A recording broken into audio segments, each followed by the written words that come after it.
for people who can't visualize to the same level. Was it difficult when you were switching? Because we're talking about different games. When you guys switched from first edition Pathfinder to second edition Pathfinder, was that a difficult shift? Was that hard? How did that happen? Oh, well, for me, and I suggest I would think most of the members of the design team, the switch was gradual. Okay. Unlike everyone else, where it was kind of like a switch. It was like one day you were playing first, the next day you were playing second. For us, it was this slow evolution because, the first thing we did when designing second edition was put together just kind of a proof of concept test. And what that was just kind of playing around with some of the core identity and what we knew we wanted to change about the game. But if we didn't have any strong opinions on it, we just left it the way it was. We took a picture of the tape. He was like, don't take any pictures of this because people on the internet will take it apart. And our intern at the time took a photo across the table of me playing and how happy I was. And he was like, yeah, go ahead and post that one. And then people literally zoomed in, it's me facing her and all the papers on the table in front of us. And people were literally drilling into that and typing what they saw on the pieces of paper. And I'm like, this is ridiculous. Cool. You have a favorite class you play in World of Warcraft? I always have a favorite class that's different every week, which is why I have 4 level 70 characters waiting for the next expansion. Nice. I like the Warlock. I use my Warlock for soloing because they're so overpowered. It's insane. I use my Paladin as my gatherer for herbs and mining because a Paladin, you can't kill them. Yeah. They're boring. It's a protection Paladin. You can't kill them. I'll stay alive. You're not going to kill me. But 3 hours later before I kill you, but I will. We had 1 year to develop everything, which is, for folks who are not involved in this sort of stuff, that's real fast for a book that had to be the requirements early on were just kind of laughable because we said, okay, it's got to be as robust as Pathfinder. And remember, Pathfinder's already a 576 page book, something like that. It's got to be as robust as Pathfinder, but it's got to be easier to learn than Pathfinder. It also should have a bunch of setting material in there and monsters and what if of course starship combat. And so we had all these must-haves and paginated it out, and it was guys, this is a 1,000-page core rule book. And Eric's saying, that's great, we want all of that, and it needs to be shorter than the Pathfinder core rule book. Wow. So and in a month's time. Yeah. Hey, I want to do your books, or did somebody else kind of connect you to? He actually rescued me from Bahrain when he was in his army days. Okay. And he took a helicopter in.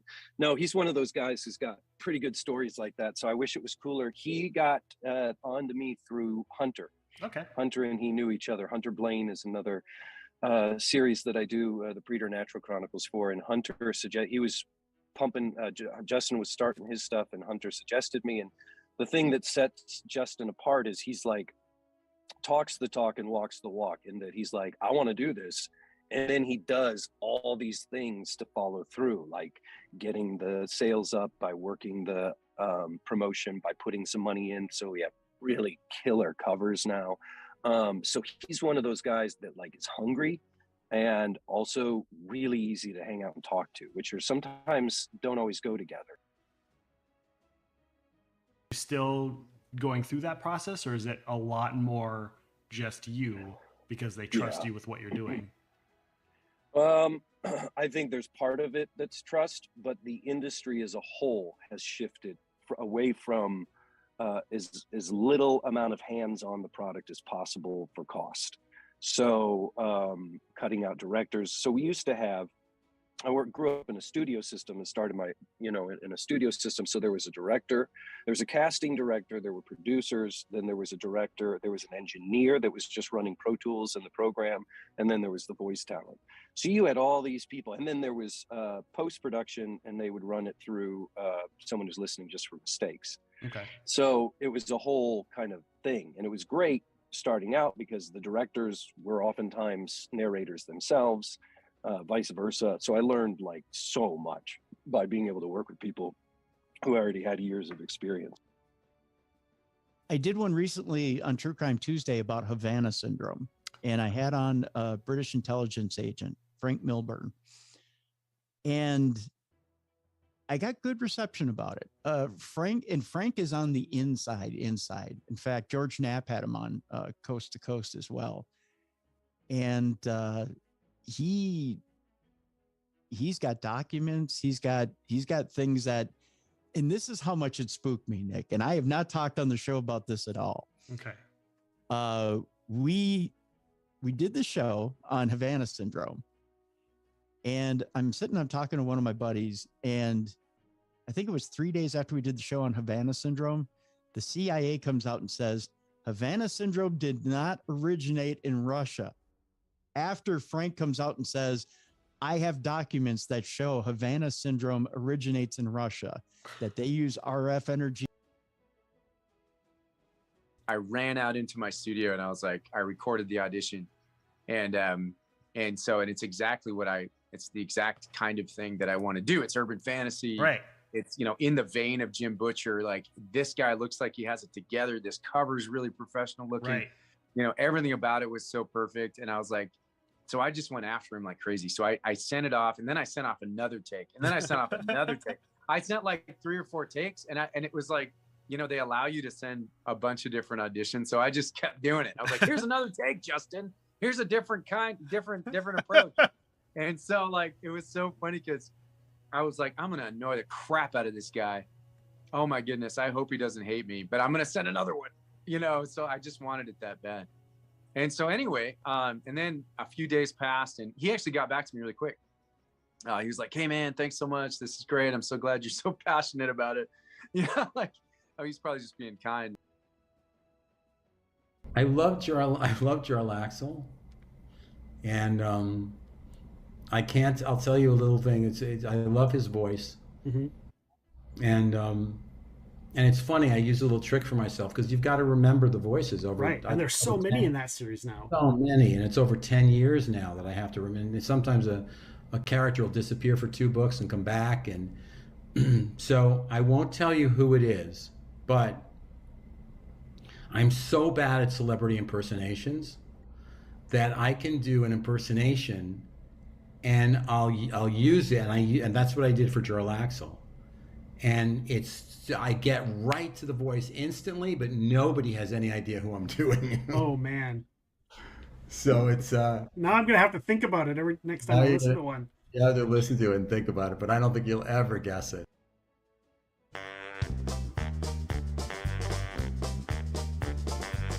It's time to start the podcast. It's time to play some games. It's time to have some fun here on the Epic Show tonight. We'll see some off the pod here, enjoy some great alerts. We'll have a grand old time here watching Epic Rounds tonight. We love it when we come here, we clip all of the screens. The chat gets kind of trolly on Epic Rounds it seems.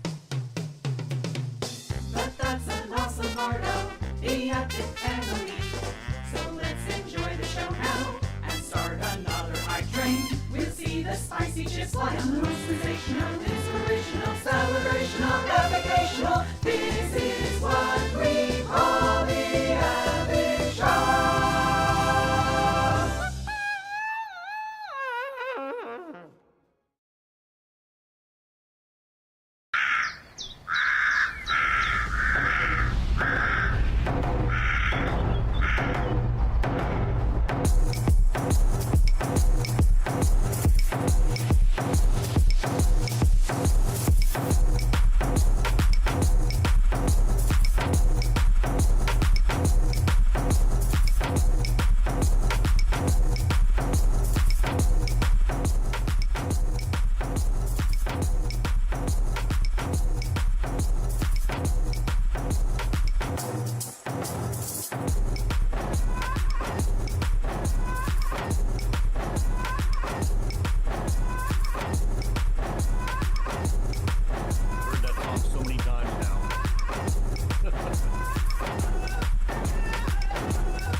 friends and enemies, heroes and villains. Welcome to Epic Realms Presents Off the Pod. It's not a podcast, sort of podcast. It's kind of a podcast, sort of podcast, but not really a podcast in a kind of a podcasty, non-podcasty world. Speaking of worlds, welcome to Off the Pod, Connor Alexander from the Coyote and Crow world. How are you doing? I am excellent. Thanks so much for having me back. It's been a little bit. I love the music for that trailer. I love it. Oh, thank you. It's Thank just you. it's That just is- so catchy. I just want to get up and dance. right. Yeah, that's DJ Shub and the Little Creek Singers. Okay. They're two groups working together on a single track there. So yeah, good stuff. That's awesome. That's awesome. Everybody in the chat, thank you for joining us. Welcome on in. We've got all kinds of topics to talk about. Ryvan, welcome on in, officially and unofficially first in the chat. Bentley, welcome on in. Miso Thorny, everybody, welcome on in. Thank you for being here. I know we got a bunch of new people in that have followed recently. So those of you who have followed before we started and just now, thank you for joining us and popping on in. And feel free to chat with us about any of the topics we talk about today. This is just as much about you as it is about us. So thank you for being here, everyone. And I'm super ready for some of these topics. Some of them I'm not ready for. So we'll see my knowledge. We will express the knowledge out of my brain. So again, guys, if you haven't had the chance, go and check out the Kickstarter by Coyote and Crow that we have linked in the chat. You can also just go search it, do the Google search, coyoteandcrow.com. We just saw the trailer for it, so definitely make sure to do that. .net, I should say. .net, I want to confuse .net, my anyone, bad. 'cause .com is for a folk band named Coyote and Crow. But .net, dang it. Or there we go. Damn Thank it. you for pinning the link, whoever did that. Also, if you hadn't had the chance, go check out the podcast interview Connor did. It was a really awesome show. I got a lot of great feedback. I know a bunch of our live stream viewers and a lot of our podcast listeners went on afterwards and got some of your guys' product. I know Bentley, our moderator, proudly displays one of your games in her background of her Aw. streams as well. So Thank you. Thank you. Nasi, is that the name of it? Is that how you Yeah. pronounce it? Yeah. So she went and got that game. She's got that proudly displayed on her display every time she streams. So yeah. Nice. Very awesome. Nice. Very awesome stuff. So guys, our topics today, let's see if my topic button works this time.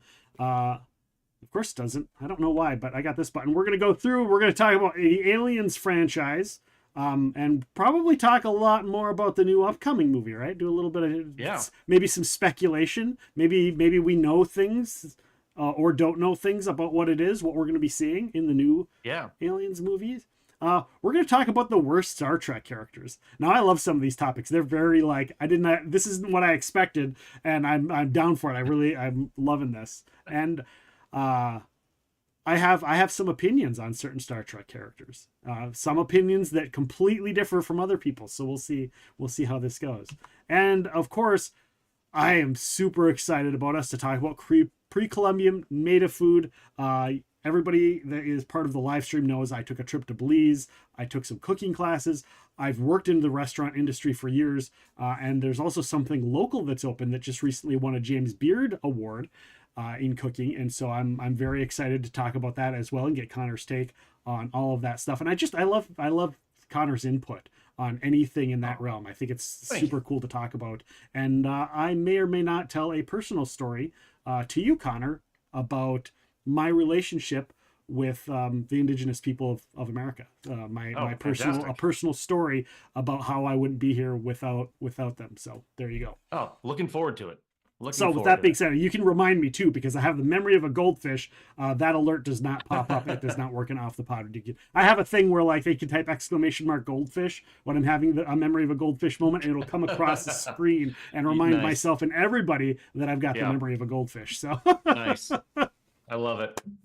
So with that being said, of course, guys, we also have the potluck where we talk about anything, whatever we come up with, whatever you come up with. It's just an open forum for chatting. Sometimes, usually, we get off on a tangent and we talk about one thing the whole time, and sometimes we bounce around. So yeah. So what are you looking forward to with the new Aliens movie, and what is it about the franchise that makes you excited for the movie? So right out of the gate, here's the kind of Alien fan I am.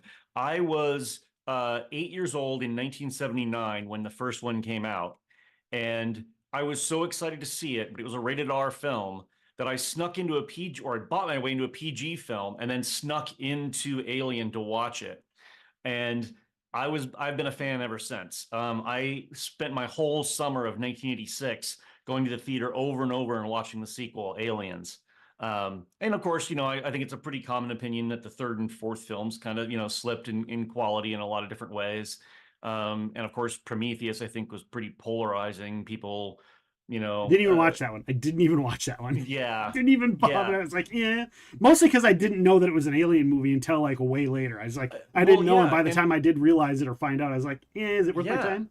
Yeah. Well, and that's the thing is I think that would have been a fine film if he'd separated it from the Alien universe. If he had just made it its own thing. It had an interesting premise. The idea of finding an alien species that seeded human beings in the first place is an interesting topic. But tying that into the Alien universe did not pay off. It's like Highlander 2. It should be its own universe and separate from the other ones. Yes.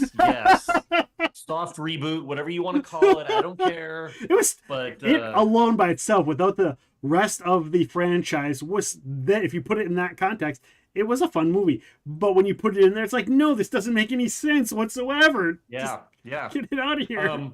So real quick, given the topic, I want to share one of my few. I don't usually share celebrity stories, but I've got to share this one because it is brilliant.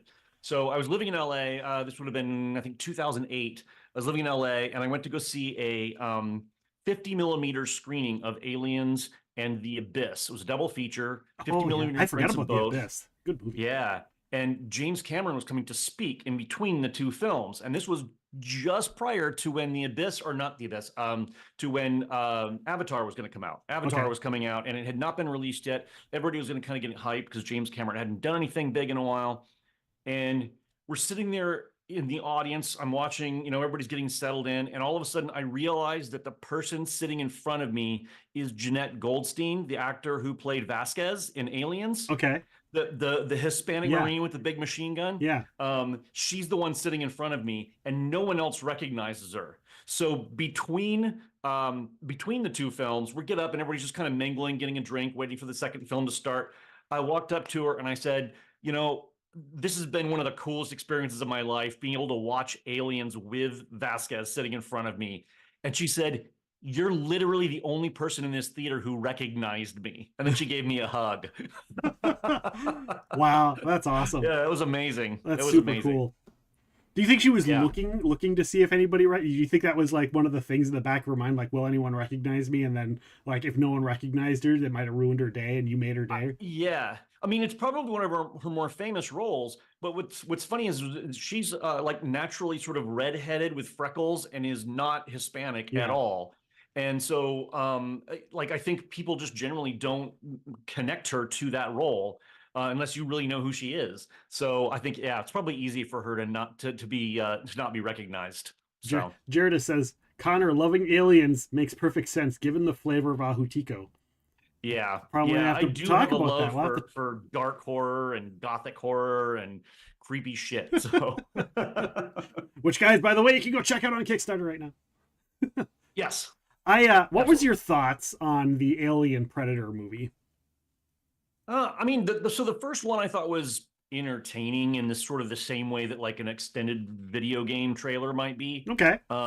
I had fun with it. I mean, there was a couple of fight scenes that were interesting between the Predator and the Alien, and I grew up on the comics as well. So I loved the original Dark Horse Aliens versus Predator comics. And so seeing that sort of come to life was fun. The second one was just a disaster. I could barely get through it. I mean, it's a shame that I didn't watch the second one either for the same same reason. Ugh. I knew it was going to be a money grab. When they came out with the second one, I'm like, this is just a money grab. They're not really putting any effort into it. And they barely put any effort into the first one. Right. It wasn't quite the, the I don't even know what the term is. It wasn't quite the spectacle that, Freddy versus Jason was, right? Absolutely. Yeah, exactly. Yeah. But then, with this new one, I'm really interesting. I'm hoping I'm saying his first name correctly, but I believe it's Fade Alvarez is doing this new one that's coming out this weekend. And he's, I don't know if you know, but he's the director that did the more recent Evil Dead reboot.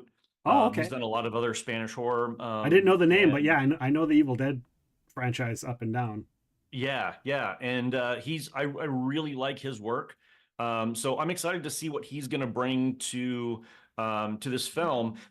When I first heard about it, I actually thought it might be based on the plot of Alien Isolation, the video game. Did you ever play that one? I have not. I've seen other people play it. I have friends who've played it. Oh my God, absolutely one of the best, not only for me, not one of the best video games I've ever played, but one of the best like IP movie games that like I really felt like I was in that world of Alien when I played that game. It was such a good storyline. So well done. So I was kind of hoping that new film would be connected to this. And it does seem that there are some parallels in the story from what I've seen in the trailers. I tried really hard to avoid all the trailers if I already know I'm going to go to a movie, right? Yeah. But at Deadpool and Wolverine the other day, ended up seeing a trailer for the new Alien, so I couldn't help but see the full thing. I haven't seen it, Deadpool versus Wolverine yet. Chat, no spoilers. Chat, no spoilers. Yep. No spoilers. I've already been spoiled enough because of news articles that show up in my feed that I'm like, no. I already know 3 surprises. So, yeah. When I see the trailer for the new movie, the first thing I thought was, are they like sending out like an HD version of the original? Like cinematically, it has the same look and feel of the original too. It really does. Like I saw it as like this, the color palette, the texture, just everything seemed to feel like those first movies, and that got me excited. Yeah. I remember reading that Fede Alvarez made a very specific choice to have the sets and the gear in the film and the technology match the stuff from the first film. He wanted it to feel like it was set in that same time period. So I suspect that it's going to have a very much of an Alien kind of feel, as in like a core, like similar to the original film feel. Yeah. So. Yeah, I'm excited. Do you think we'll see any cameos from people? I think there'll be allusions to stuff, but I suspect, and this is just me, I suspect that Fede Alvarez, it really is trying to distance himself from what Ridley Scott has done with the series lately. So I'm wondering if he's really just going to kind of go his own route.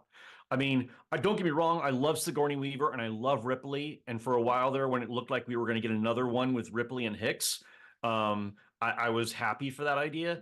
But I also think that like the films are called Alien, right? I think there's room in this really cool universe to have a new hero that we see over and over again.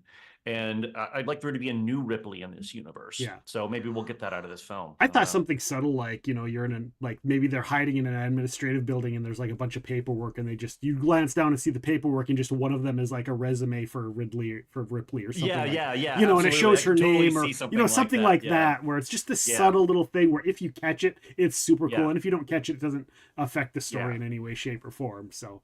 Yep. I'm sure we'll see something like Wayland Yutani, the corporation that she works for. I'm sure we'll see some of their logos or something like that, but or some Cyberdyne references, which were always referred to in the old films. Yeah. But yeah, we'll see. I'm a big fan of that style of horror. I think for me, the best horror tends to come from films where you're not just dealing with a single threat, but that you've got your environment to worry about as well. Yeah. I'm forgetting the name, but there was that recent one with Kristen Stewart where she was on the bottom of the ocean, and you're dealing with, all of the difficulties of being that far underwater and also the pressure. I loved Life with Ryan Reynolds. I don't know did you see that one called Life where they're on the space station? No, I haven't. Yeah, it's the International Space Station, and it's got a great cast, and they bring back a sample from an asteroid that's flying by, and it's on the space station, and it's got what might be some sort of suspended life form, but it begins to reanimate, and then all hell just breaks loose on this space station. Oh wow! And it's really nice because it feels very realistic because they're dealing with all of the drama of what you would have to deal with on a very delicate science platform in our modern day, and what would happen if an alien life form got loose on it. Yeah. And it's pretty scary stuff. There's something to be said about a story where there's confinement. I think that's what did the Die Hard franchise so well is, you know, Oh, yeah. that feeling of first you're stuck in a building, you're stuck in an airport, you know, yes, even though you're stuck in New York City, that's kind of open, but you still Yeah. got that same feel like he didn't have anywhere to go. Yeah, Right. absolutely. He couldn't, you can't escape the situation around Yeah. you. And I Yeah. think that, you know, movies like Alien kind of feel like that. You're on this spaceship, you're trapped, like the one you're explaining, you're kind of confined. You can't really go anywhere. Yep. And it's not necessarily just the impending doom of like an implosion of an underwater vessel or something, but Right. it's just for whatever reason you are trapped. But not only are you trapped, well, but there's this thing trying to hunt you down, or this scary thing trying Yeah. to catch you, or Yeah. whatever.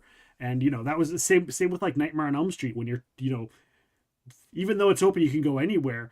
You can't go to sleep because Right. then you're trapped, right? So You're stuck you're in your trapped dream. because you can't sleep, and when you're in there, Absolutely. you know, so there's still that feeling of being trapped, which I find is in any horror and even in non-horror movies makes it a great little situation For to sure. tell a story, a vessel to tell the story. For sure.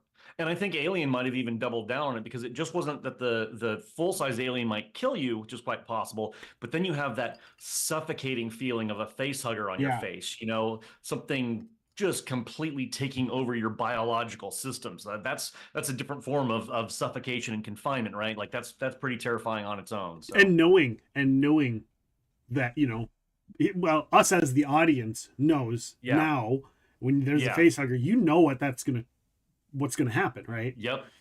So, and, You know where and that's wasn't there headed. one where you saw the face hugger going towards somebody, and then, but like they spent the whole movie without you knowing whether they got that person or not?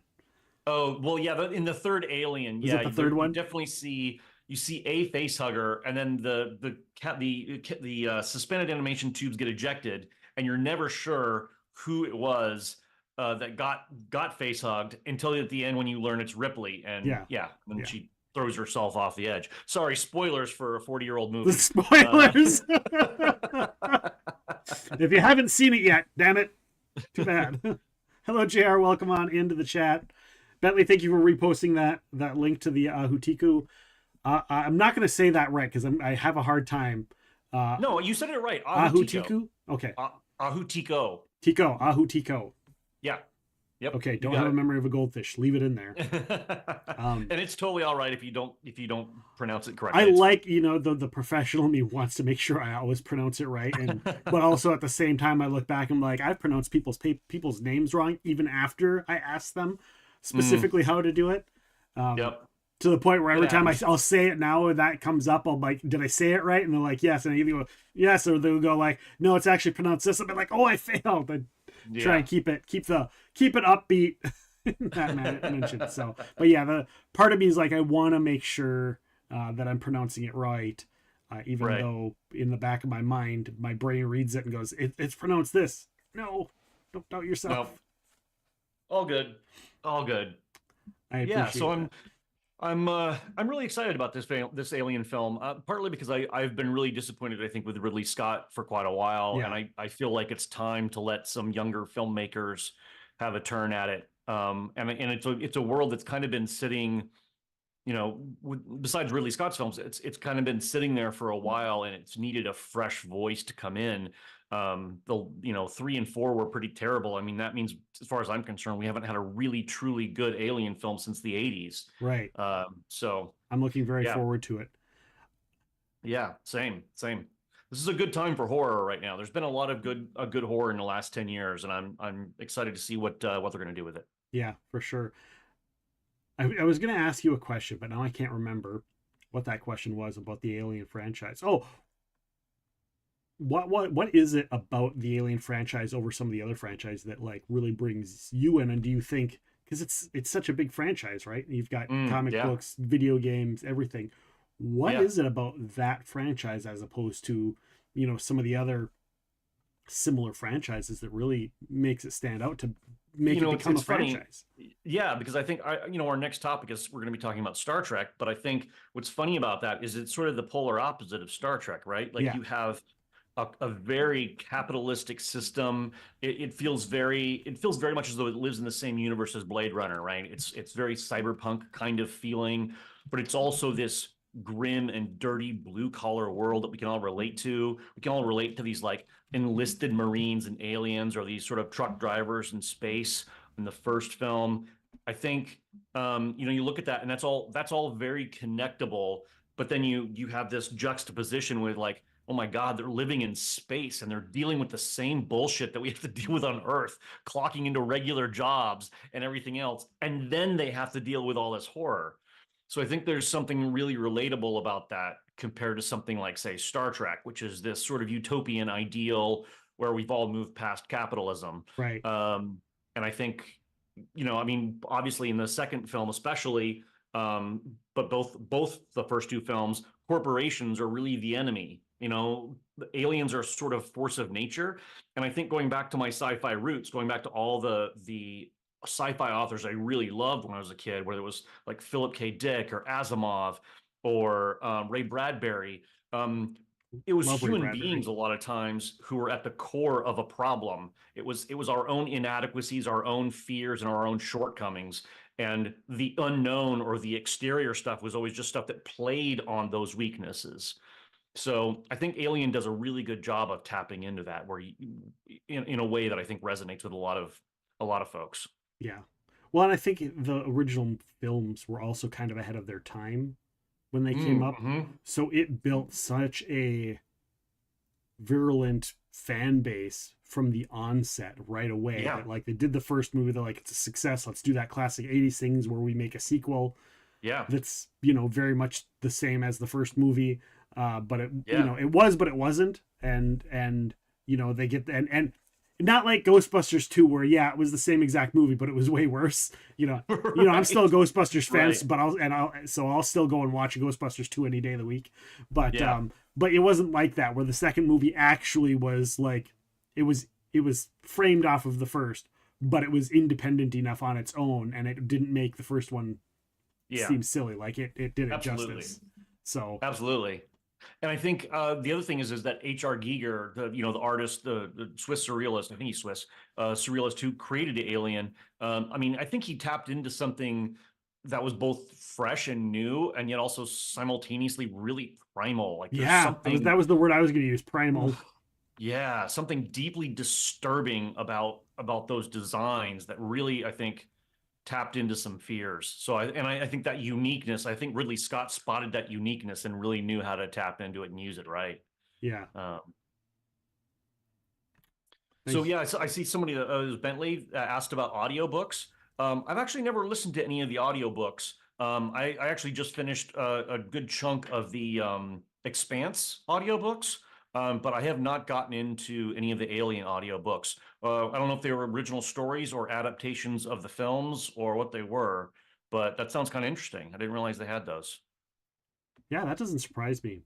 I wonder who they got to do the audio casting of it and how old they are, because they've been doing audiobooks for 20 years now, and sometimes they're really good, and sometimes, especially the older ones, the back in the day, the audiobooks where you just read the words. There was no performing to it. Right. Yeah, you're just listing off the words. What would be really interesting, I think, for a narrator for that would be Lance Henriksen, the guy who played the android in the second Alien film. Yeah, he's got an incredible voice, and I bet he would be really good at doing those. And I wonder if he does audiobooks at all. He's getting really old now. He's not dead, but he doesn't do a whole lot of film anymore, film or television. Audiobooks would be a great way to go. You don't have to leave the comfort of your own home. You just sit down and read. Exactly.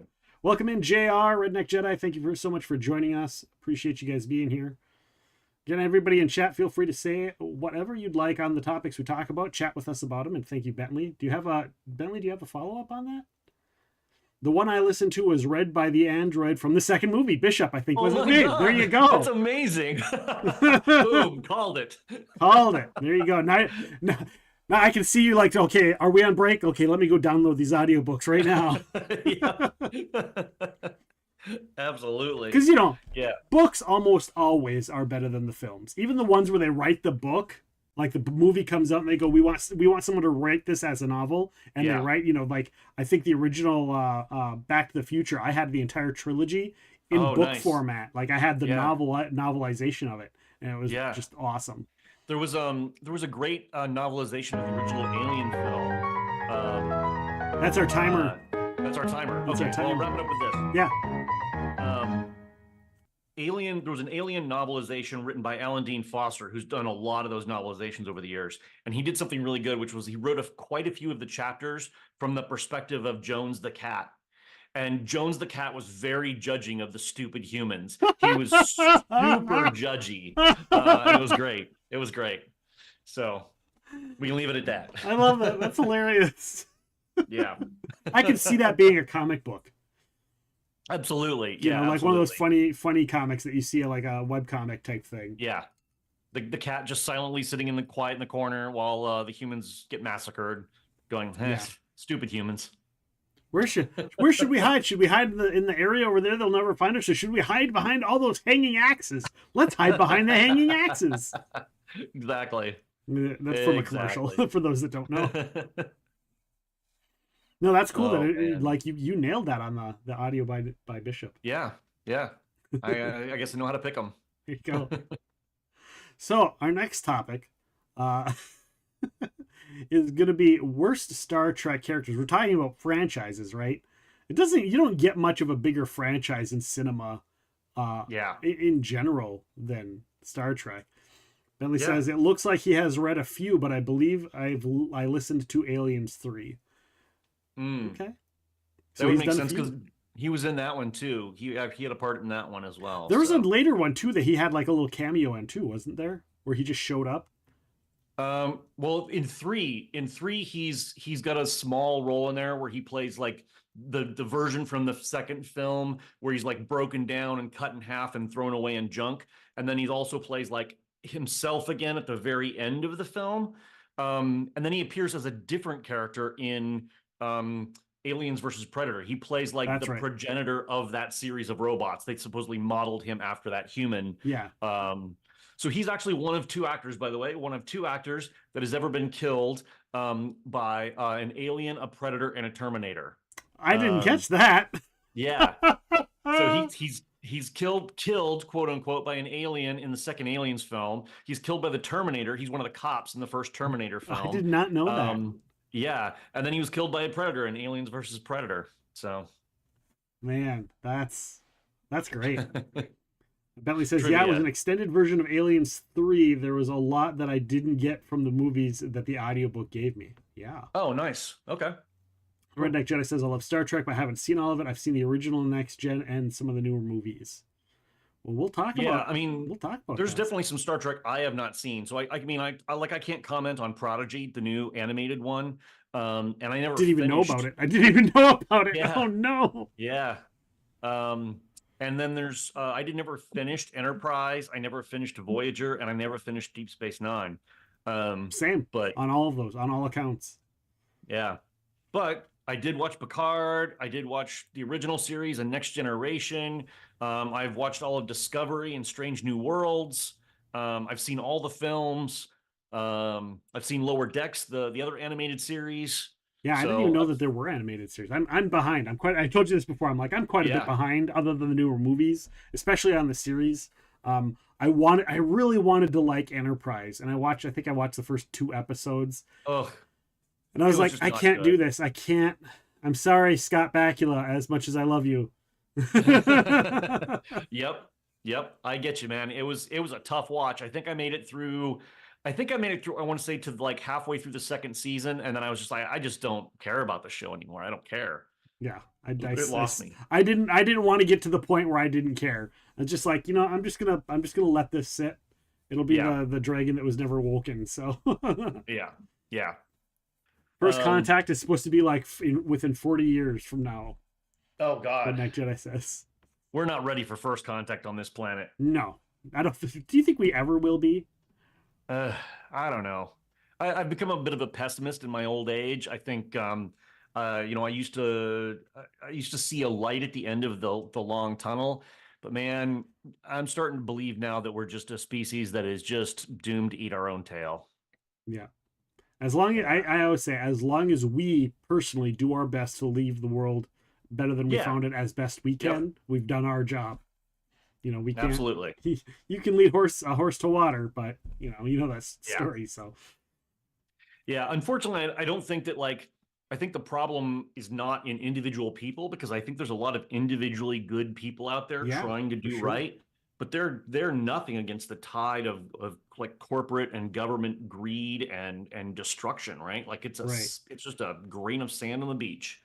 So until that changes, I think we're hosed. yeah. Jada says I wanna- Strange New Worlds has restored my confidence in the franchise. Lower Decks almost lost me. I didn't think it was serious enough.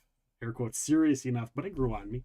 Yeah, I am 100% in agreement with Jaredus there. Strange New Worlds, to me, it captured everything that I loved as a little kid about the original series. You know, the Kirk and Spock stuff from the 60s, early 60s or late 60s rather. It captured all of that same stuff, but had all of the dated stuff stripped away from it. It felt modern, and it felt more well thought through. And I also feel the same way about Lower Decks. At first, I was kind of like, it's a little slapstick. I feel like it's kind of poking fun at Star Trek, but it grew on me, and I ended up really liking a lot of those characters. I know you're not fully up on the newer Star Trek, but in Strange New Worlds, there's an episode where the animated characters from Lower Decks come through a portal, and their voice actors in real life are the actors for their characters, and they appear on Strange New Worlds. So the two shows are tied together. That's kind of neat. Yeah. Did you watch The Boys? I've seen a little bit of The Boys. So the young guy in there named Huey. So Huey Campbell, the guy who's in that show, he's the voice of one of the main characters on Lower Decks. Okay. And so it's that actor playing his Oh, own that's kinda character cool. from the animated series who comes through and is in the episode of Strange New Worlds. Okay. It's really well done. Nice. It's really yeah. They did a great job on it. Yeah, I also I keep having Picard on my list, and every time I sit down to watch a show, I go, what should I watch? And I totally it just completely spaces my mind until later, and then I'm like, oh crap, I should have watched Picard. And now I'm like 2 seasons behind, and so much, because my mom and I, that was one of there are very few TV shows we got along with in that era of my life.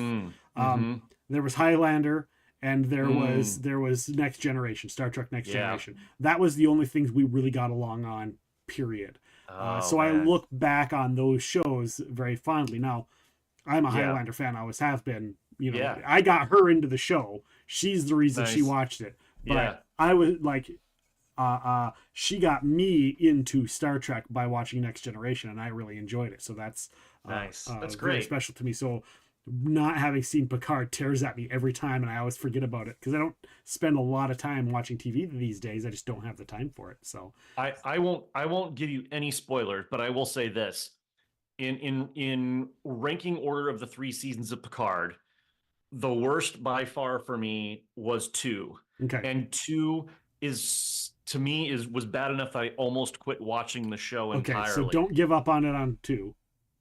Do not, because 3 is one of the best seasons of Star Trek as a whole package I have ever seen. It gave you everything you wanted. Good story, good characters, that Star Trek nostalgia for older stuff.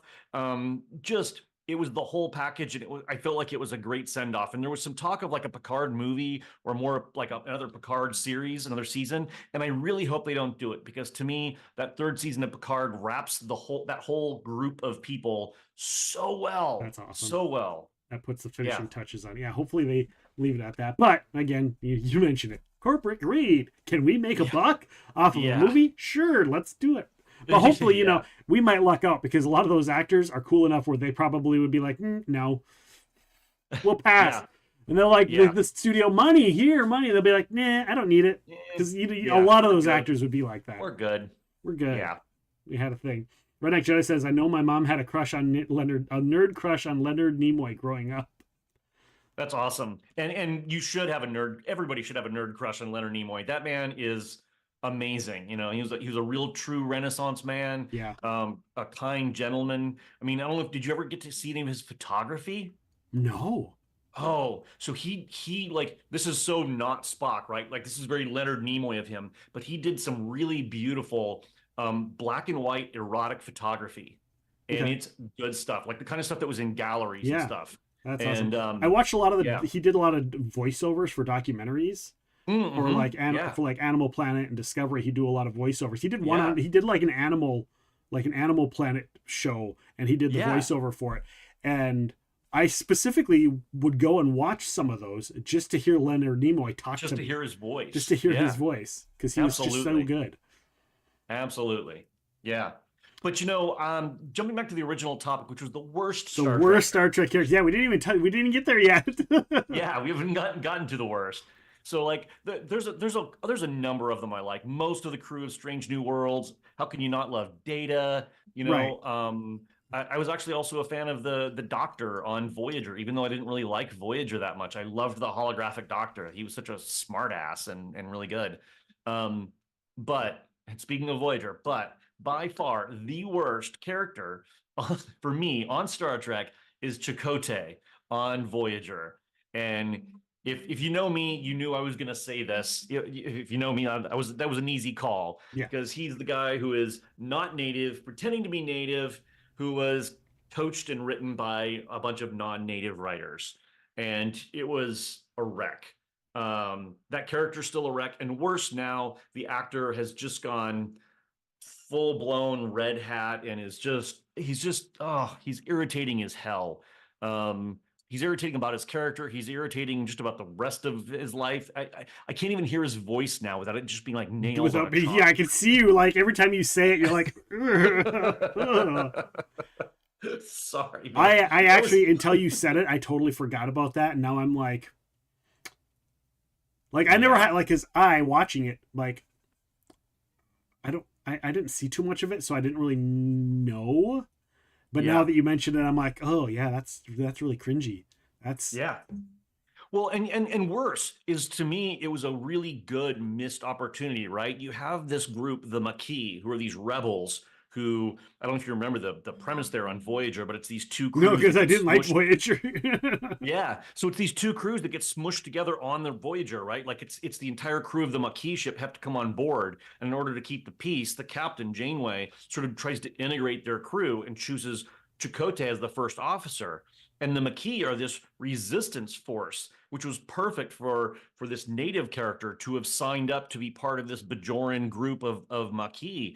And I love that premise. And there were a bunch of native actors in the day that would have been perfect for it. You had already had folks like Adam Beach and Wes Studi and all these like named actors who could have been a really cool addition and brought some actual native presence to that. And you could have drawn some really cool parallels with things like the American Indian movement and their rebellion against the FBI in the 70s. And like made some really cool parallels there. I mean, Deep Space Nine. Yeah, Deep Space Nine. Deep Space Nine did that quite a few times. Like some of their like time jumping episodes they did, where they went back and talked about like, the pre-Federation era of like the fascist origins of the government and everything before we got the Federation. And I think it was a really missed opportunity and really depressing. And as a native, it's like we get so few opportunities to have cool characters in mainstream shows that when one's done and it's done half-assed, it's like, man, it's this weird thing, because like you want to cheer for them because they're the native guy, then they just keep digging themselves deeper in the writing. And man, yeah, that was the first fire on the log for me on that show. Okay. And as much as the fans love 7 of 9, and I am not gonna besmirch Jerry Ryan here, the actor who plays 7 of 9. They only brought her on to be TNA, right? Like they brought her on and they put her in this sexy unitard, and she's all, chest and butt. And I think it was just, they wanted ratings. They're like, oh, well, we're going to have to sex the show up a little bit. And it felt so gratuitous that it took until Picard, and she's now in Picard. I feel like now I actually get to see Jerry Ryan act as this character, and she's actually really good in Picard. So for me, she has like the best character redemption arc. She's amazing. Wait till you get to see her in the 3rd season. She's incredible. I'm looking forward to that and all the little cameos. There's one in particular that I'm really looking forward to, and I want to get your take, because it's always brought up, like the actor, like the actor is loved. up and down, Yeah. especially in nerd culture. And I think you know where I'm going with this. But Yes. his character, a lot of people don't like Wesley. No, I knew. Yeah, I And knew why? where we were going with I this. always, Yep. here's the thing. I was a young kid. So every time I saw Wesley, I saw myself. I would Yeah. I liked seeing Wesley on there because as much as the character was a kid, right? Yeah. Like, so, of course he's going to have issues and he's going to whatever. But at the same time, it's like you're drawing in an entire audience, an entire demographic because you have one character. Yep. Yep, absolutely. And I think that was actually a brilliant move on Gene Roddenberry's part. I think I remember reading years ago in some interview that he intentionally said that he wanted a younger person on the show because he wanted kids to see that they could do something like this. They could connect to it directly. And yeah, and well, in Jedi here and the thing here mentioned a child prodigy, very relatable. I think that was my case too. Growing up a nerdy kid, you look and you see Will as this nerdy kid on the screen, and you're like, oh, he gets to be on the bridge of the Enterprise, right? And yeah, I absolutely agree with some of the criticism that I think some of the writers did him dirty by making him kind of whiny sometimes. Right. And I think there's a difference. That was, I between didn't want to use the juvenile term, and but whiny, yeah, right? came across as whiny. Yeah, but if you hang around kids for even 10 minutes, you can see a difference between juvenile and whiny. Right. And I think that's very different writing that needs to happen. And so I also understand that I think to some degree, either the writers or maybe Will Wheaton himself have been reticent to have him come back. Yeah. But I would love if at some future point on a show like Strange New Worlds, I think Strange New Worlds could incorporate pretty easily because Wesley in the end leaves to go off with the Traveler, which means that he could go off like time traveling or whatever, right? It would be really easy to write Will Wheaton into one of the new shows. I would love that. I would love for a chance for Wesley's character to have a little bit of redemption. And not redemption for the character, but redemption for the audience, having Wait, sort of he been does, maligned doesn't he? by him, He right? does. What's Well, that? spoilers. Never mind. He's in the new show, isn't he? Nah. I'm not gonna say, but I'll just say that like I still don't think the character got the full redemption that he really? deserved. Okay. Right. Not that they didn't necessarily did a bad job with his other appearances, but Yeah, I think he mentioned that he was looking forward to hoping to do more. Oh, good. With that character for the show in other, because of certain situations. Again, I'm not going to spoil. I know what happens, so I know that much because I'm like I said, I'm a fan of him as an actor and as a person. Yeah. And so I don't care. Like I get spoiled on that, and it's like, well, that's okay. That actually encouraged me. It's one of the highlights of why I want to watch it. Besides the Next Generation. And he's done so much for tabletop gaming as well, right? Like he has done so much for it. Yeah, for sure. I every time I've gone to a convention that I knew he was at, part of me is like, I should go up to him and see if he wants to be on the show. But at the same time, he's usually very adamant about just let me be a gamer, and so I respect that. And I'm like, I'm just gonna let you be a gamer, and Yeah, absolutely. I mean, I think those kinds of situations. I mean, I can't remember if we talked about this last time, but my background is actually in film and television, and I worked, okay. I think I did know that, but for some reason it's memory of a goldfish. It's all right. It's all good. So I graduated with a degree in film back in 2004 in New Orleans, and I started working in the film industry, and I was there until Katrina. And then I started working briefly, I worked for a few years in LA in the same industry. And so I have a lot of like minor interactions with various celebrities. I mean, I have some fun celebrity stories, but that's not what this show is about. We do that another time. Next time, celebrity stories. I've got a few. I've probably told all of mine, but but I think that's been the case with most of them that I've met, is that they're fine to a certain degree if you want to fanboy about them. But I think you get a much better interaction with them if you engage with them on an element that they can have a normal conversation about. To not just go, oh, I loved you in this. Can you autograph this? Or I'm your biggest fan. But instead, can you go, treat them hey, like a person. I did. What's that? Treat them like a real person. Yeah, treat them like a real person and engage with them on a parallel conversation, right? Like, I'm trying to think of an example, but like I ended up getting into a great conversation with Lucy Lawless about party clothes like, and it was just casual conversation about like what you would have to wear at a party. We were on a set and she was in this ridiculously over the top like party gown, and we're having this conversation about it. But just me talking about her with about clothes and about how you would have to dress at a party to make a certain impression was just a normal human conversation. But I feel like that's the way we should all be engaging with celebrities. Right, exactly. I agree. Yeah, I try not to so I'm gonna pause the timer real quick for the story. Okay. We've only got 3 minutes left on the time, but yeah. Quick story. Like a lot of our live stream chat and people that have listened to the podcast know I used to do professional wrestling. So one of the first things that we learn is if you're one of us, you don't treat us like you're a fan. Mm-hmm. So you don't, like, if you're in a locker room with somebody that used to work for WWE, you don't go up and ask for an autograph. You're there as a worker. You're there as a a performer. Your colleagues, peers. Your colleagues, your peers. You're not going up and asking for pictures, asking for autographs. If they offer, then sure. Right. But yeah, that was the thing. So I learned very early on to respect that and not geek out to the point where my brain is usually turned, like that switch is just off. Like I usually just don't ever. I've seen people in public. I've seen celebrities in public at conventions and whatnot, just walking around, and I'm the only one that recognizes them. And I just let them be let them go unrecognized.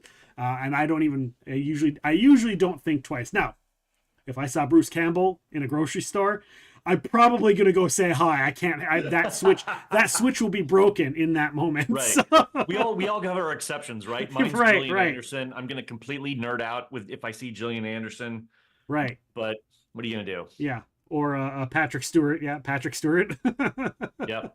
You know what brings me a lot of joy? Going back to Star Trek real quick. Yeah. What brings me a lot of joy is the friendship between Patrick Stewart and Ian McKellen. Oh, yes. If you ever just go do a search for their photos together, my God, those guys are like the best bromance ever. Or anytime they do a show, they do an interview show or something, there's like behind the scenes. It's like a British show where they have like 4 actors on. I don't forget the name of it. Oh, yeah. It's the talk show. Oh, it'll come back to me. It's a great show. I love it. Yes. I love it. But you have them. He's had them both on there in the past, and just watching them just laugh and chuckle. They have inside jokes, but they let us in on the inside joke, so we feel like we're just as much friends with them as they are with each other. So I love those guys. They need to make a retired buddy cop movie. That would be great. I would love that. It's Graham Norton. Graham Norton. Yeah, love that show. Love that show. I didn't even realize that they didn't know each other until the first X-Men film, and it's so strange to me that they met that late in life. Two storied British actors. Yeah, I felt like they would have known each other forever, and I think that's why that movie worked, right? Because they just hit it off right away, and you could tell. Yeah, their chemistry is amazing. Yeah, for sure. They need to get Ian McKellen on some Star Trek. They should have had him on Picard, even for a cameo. Right? Just have him walk in. Yep. Do one line. Yep. Who is someone that people in Star Trek that people hate that you don't understand why? Oof. So I think overall the show Star Trek Discovery gets a lot of hate. And I think it's been a very uneven show. It's taken a lot of chances and a lot of wild swings. I'll absolutely give them credit. I think people specifically give Burnham. I'm forgetting the actress's name. She was on The Walking Dead, and her name is escaping me right now. It'll come back though. But I think Burnham, sort of the lead character on Discovery, I think she gets a lot of flack. And I hate to say that that's rooted in racism and sexism, but I suspect that's a lot of it. At the same time, I also kind of get why, because we're, I think, sort of used to a certain type of character being the lead character in a Star Trek show. And because she's coming from this angle of like, I don't follow the rules, I disobey orders, I'm not a good fit for Starfleet. I think you combine that with her being a Black woman, and I think all of a sudden you've ruffled a lot of like traditional feathers from the Star Trek audiences, right? Yeah. So I was listening to what you said, and all of a sudden the alarm went off, and it scared me. And we knew it was coming too. We knew it was coming. Yeah. But yeah, so I think she's a good example of a character that I think gets a lot of undeserved hatred or blowback. Yeah. And like I said, I understand that the Discovery show has been less than even on its seasons. But yeah. Redneck Jedi says, I know Harrison Ford comes around here in Wichita like every year to get his plane worked on, talking about celebrities in the area. And he wants to know, do any of the captains actually follow the rules? Yeah, I mean, all of the best Star Trek moments, right, are when captains break the rules. They're like, "You're not supposed to do this, Captain," and nope, we're doing it anyway. I mean, that's the whole backstory of the Chris Pine Star Trek movie, right? Yeah, absolutely. That's the entire premise of that movie, is that he doesn't follow orders. Yep. Absolutely. Which is just further reason that everybody should cut Burnham some slack. Right?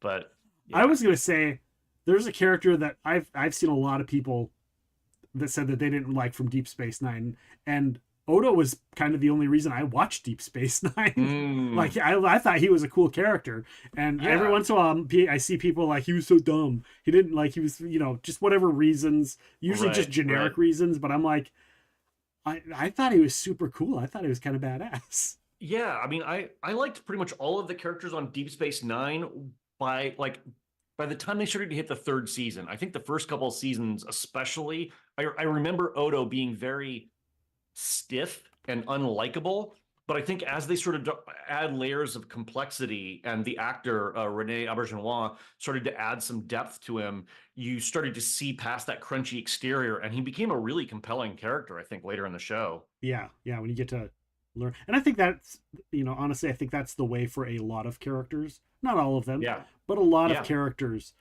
people don't like at the beginning. And as they get to know them more, and they get to see, oh, that's why this, oh, that's why that. Then they start to realize, oh yeah, that's I think so many shows, right, are plot driven. So I think you almost have to put character development on the back seat for the first couple of seasons of shows. And then finally, by the second or third season, maybe they can start to add some character development. So I try to give shows more than one season chance if it's a decent cast and a decent story, because that kind of character development takes a bit. Yeah, I wish some of the streaming platforms would do that. Give it more than 1 or 2 seasons. Right? We're just losing shows left Stars is notorious for that. Oh, if you get a third season, you're one of the lucky ones. Yeah. I remember back during the strike, somebody mentioned that specifically there were things in contracts there about you get a residual boost if it goes more than 3 or 4 seasons. So there was a lot of incentive financially for them to cut seasons off after the second one. So I'm not sure how much that's true or how widely it is. Welcome in, Raiders. Thank you, DM Wolf, for coming on in. Guys, go check out DM Wolf, amazing streamer. Does his own podcast as well. Welcome on in, everybody. Welcome on in, Raiders. I am joined by Connor Alexander from Coyote and Crow. I was trying to say all the words at once. I was trying to say Connor, Coyote, and Crow all in one word, and it But welcome on in, guys. I am Nick. This is Connor Alexander, Coyote and Crow Games. He's got a new Kickstarter out right now. Ahutiko. Did I say it right? You said it right. Yes, Ahutiko. New expansion for the Coyote and Crow tabletop RPG. Last year's award-winning game. It was last year, right? That you won the Diana Jones. It was last year. Award? Won the Diana Jones. Yeah. It was released in 2022 and then sort of picked up after that. So that's awesome. That's actually how I found out about you. I made it a goal that I was going to try and get a representative of whoever won the Diana Jones Award for the year. Fantastic. On the podcast. And I was like, this guy's awesome. I love him. Yeah. And speaking of that, I wanted to mention real quick too, that it was a friggin' honor.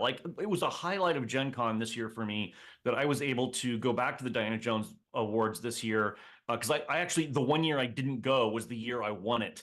So I didn't get to physically receive the award. They had to ship it to me. But going back this year, I got to hand it off to this year's winner, and it was the United Paizo Paizo. Workers Union, Yeah. which I was so thrilled about. Like that was an amazing group to hand it off to. I mean, all of the nominees were fantastic, but I Right. have to admit, I was really kind of hoping for them to win. Yeah, that's awesome. And And yeah, now I that have was to find a suitable representative for them to come on the podcast later on. this yeah, year, so. absolutely. Yeah, there's some good folks. Rue Dickey would be fantastic. Rue would be really good. Hold on, let me write that down. Yeah, Rue is RUE, and then Dickey is DICKEY.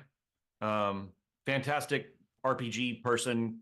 They, them. They're awesome. Writing They're the always notes doing good down. stuff. There we go. Awesome. But yeah, welcome on in, Raiders. But that's what's going on today. So far today, we have talked about the Alien franchise. Alien, is it the Alien franchise or the Aliens franchise? Because first it was I call Alien. it the Alien franchise, but yeah, collectively it's the Aliens, right? Yeah, I suppose. And then we talked about we just finished up the topic of worst Star Trek characters. And we just it should have just been Star Trek with a hint of the worst Star Trek characters and whatnot. Because we just kind of talked about our love for Star Trek and what we've seen, what we haven't seen, what we like, what we didn't like, some of that. But also a lot of great points on some of the characters and why some characters are better than others. Maybe why there's hate for certain characters, maybe when there shouldn't be. So we covered a pretty good gambit on that. We could probably do that topic again down the road as well. Yeah, you could do a whole show on that one. Yeah, do a whole show. Guys, and also we're going to take a break here in a few, so please stick around. When we come back, we're going to talk pre-Columbian native food. I'm super excited to talk about this. I love to hear Connor's thoughts. I've got a personal story I'm going to tell before we even start the timer on that. So you guys definitely want to stick around for that. Of course, we've got Potluck coming up where we talk about anything and everything. Plus, we're going to get into the details of the new RPG that they've got on the Kickstarter. So maybe while we're on the break, go and check out the Kickstarter while we're doing that. And we'll be back in just a little bit. So we're going to run an ad here, go on break, get drinks, use the restroom, all that kind of stuff. Give you a chance to go check out the Kickstarter. Maybe back it if you want. And then we'll be back here in about 5-10 minutes, guys. So we'll see you in a bit.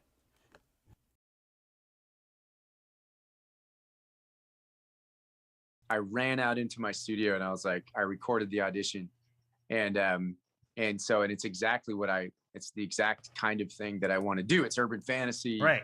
It's in the vein of Jim Butcher. Like, this guy looks like he has it together. This cover's really professional looking. Right. Everything about it was so perfect, and I was like, so I just went after him like crazy. So I sent it off, and then I sent off another take, and then I sent off another take. I sent like 3 or 4 takes, and it was like, they allow you to send a bunch of different auditions. So I just kept doing it. I was like, here's another take, Justin. Here's a different approach. And so like, it was so funny because I was like, I'm going to annoy the crap out of this guy. Oh my goodness. I hope he doesn't hate me, but I'm going to send another one, so I just wanted it that bad. And so anyway, and then a few days passed and he actually got back to me really quick. He was like, hey man, thanks so much. This is great. I'm so glad you're so passionate about it. Like, he's probably just being kind. We've got a great Driz book coming out that Bob put together, that it basically takes all those journal entries that Drizzt has at the beginning of the parts of the books. Yeah. He's put them all together as the Tao of Drizzt.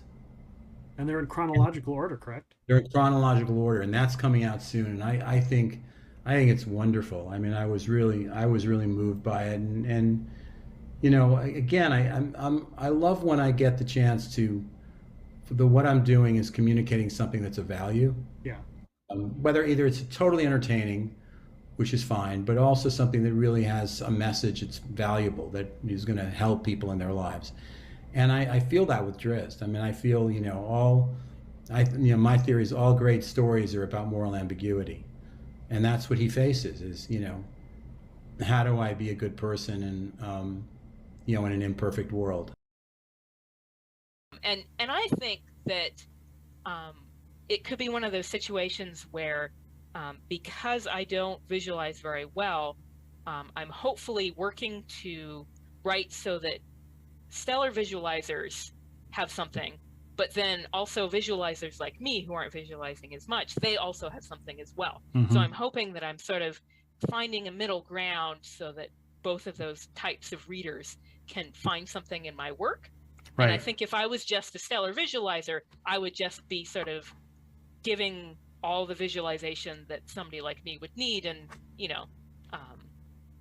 that might not be as good for people who can't visualize to the same level.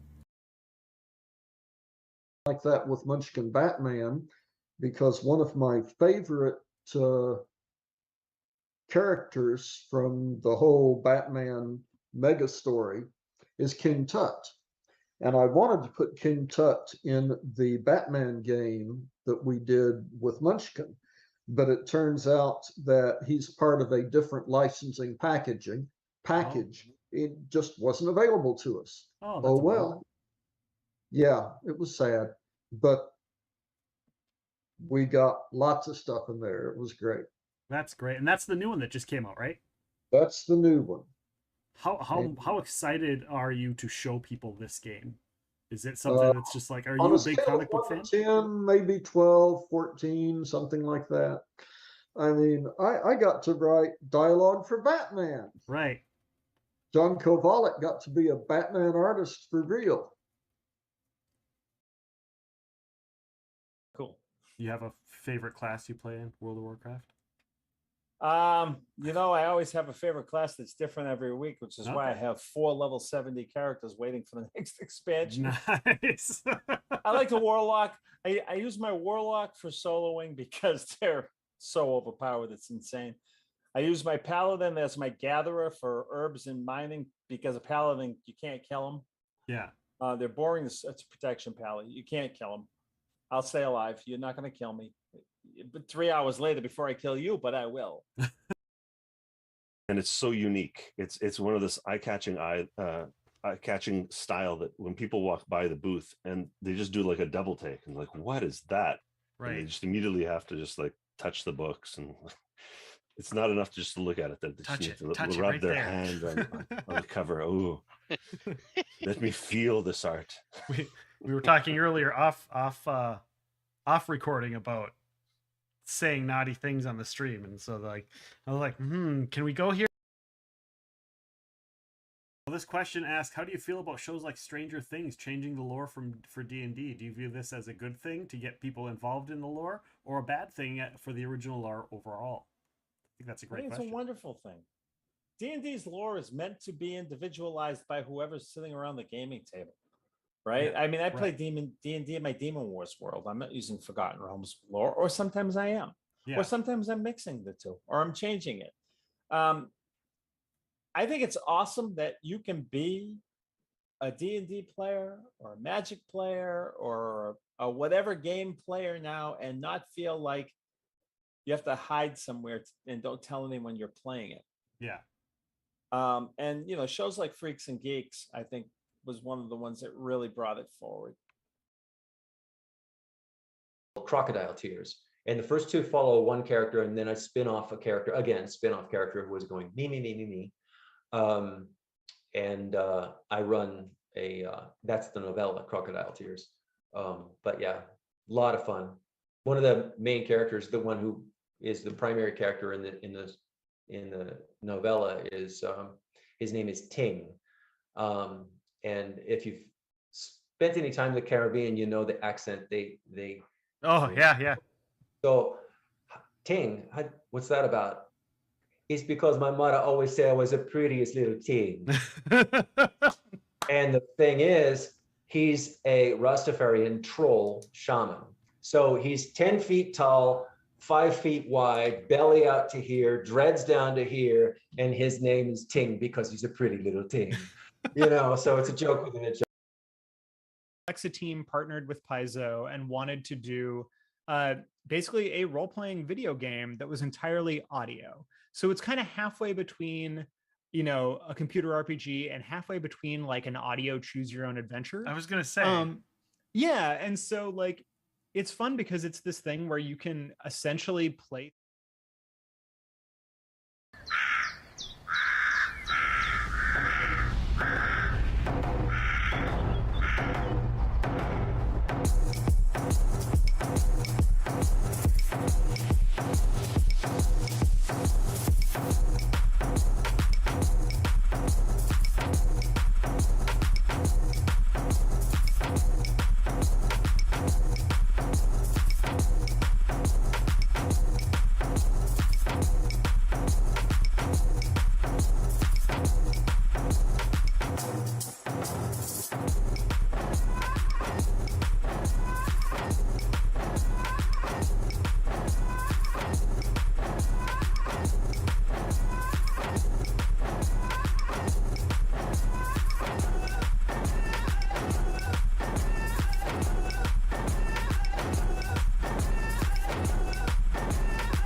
All right. Thank you guys all for staying and sticking around for that break. Before we even get started, I want to say, Jared, sorry about that.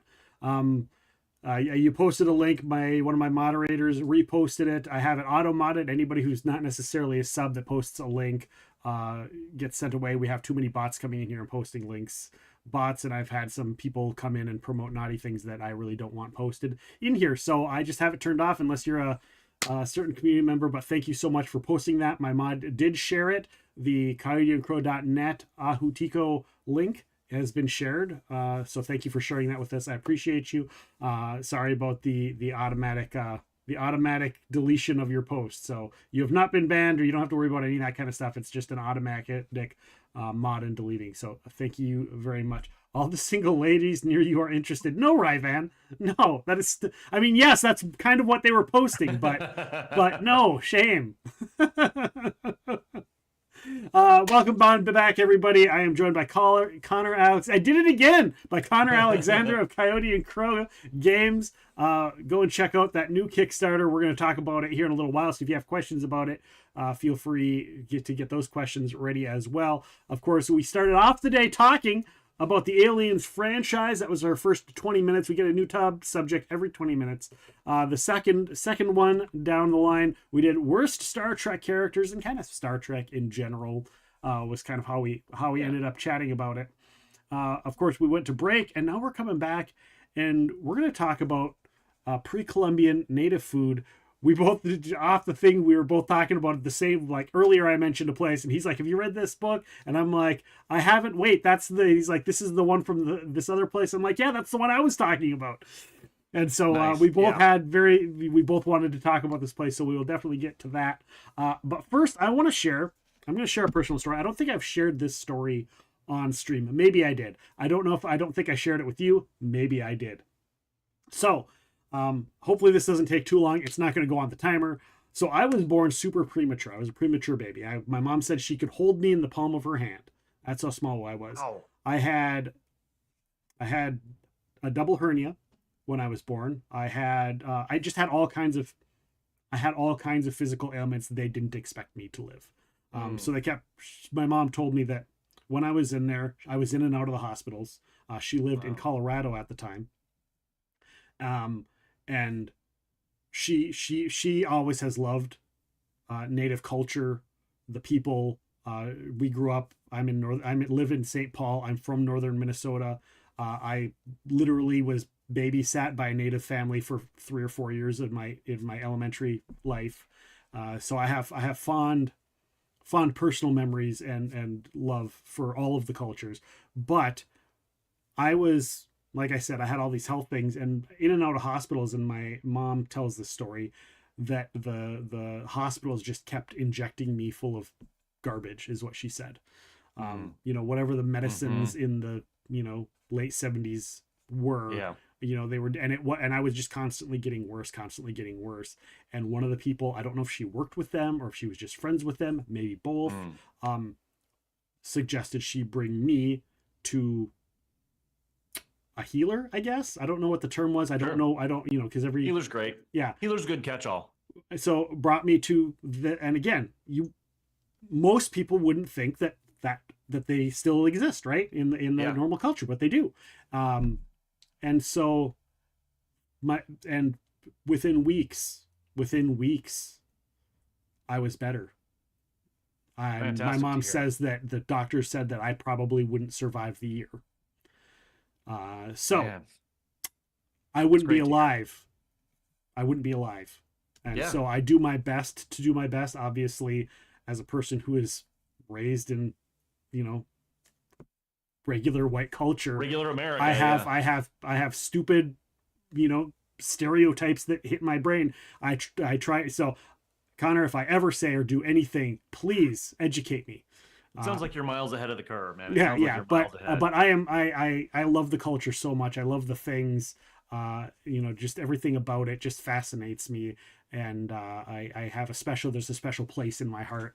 And I don't care. And I don't care which group it's from, all the way up from, the North Pole, all the way down to the south of South America. I have a personal love for all of those cultures. So that great to being hear. said, one of them is definitely food. I'm always interested, and obviously a lot of the food has been colonialized, right? Is that the Yeah. right term, where Yeah. it's been modified, and I'm going to start the timer here real quick, because one of the first things that people always say whenever I talk about the food, even when I mentioned you were going to be on, and we'd probably, because I promoted Yeah. this week on any of my streams, I'm like, yeah, Connor's going to come on, we're going to talk about pre-Columbian Native American food. I'm super excited about it, and of course a lot of people have mentioned fry bread, and that's not pre-Columbian, right? That's No. that came about long afterwards. No. Now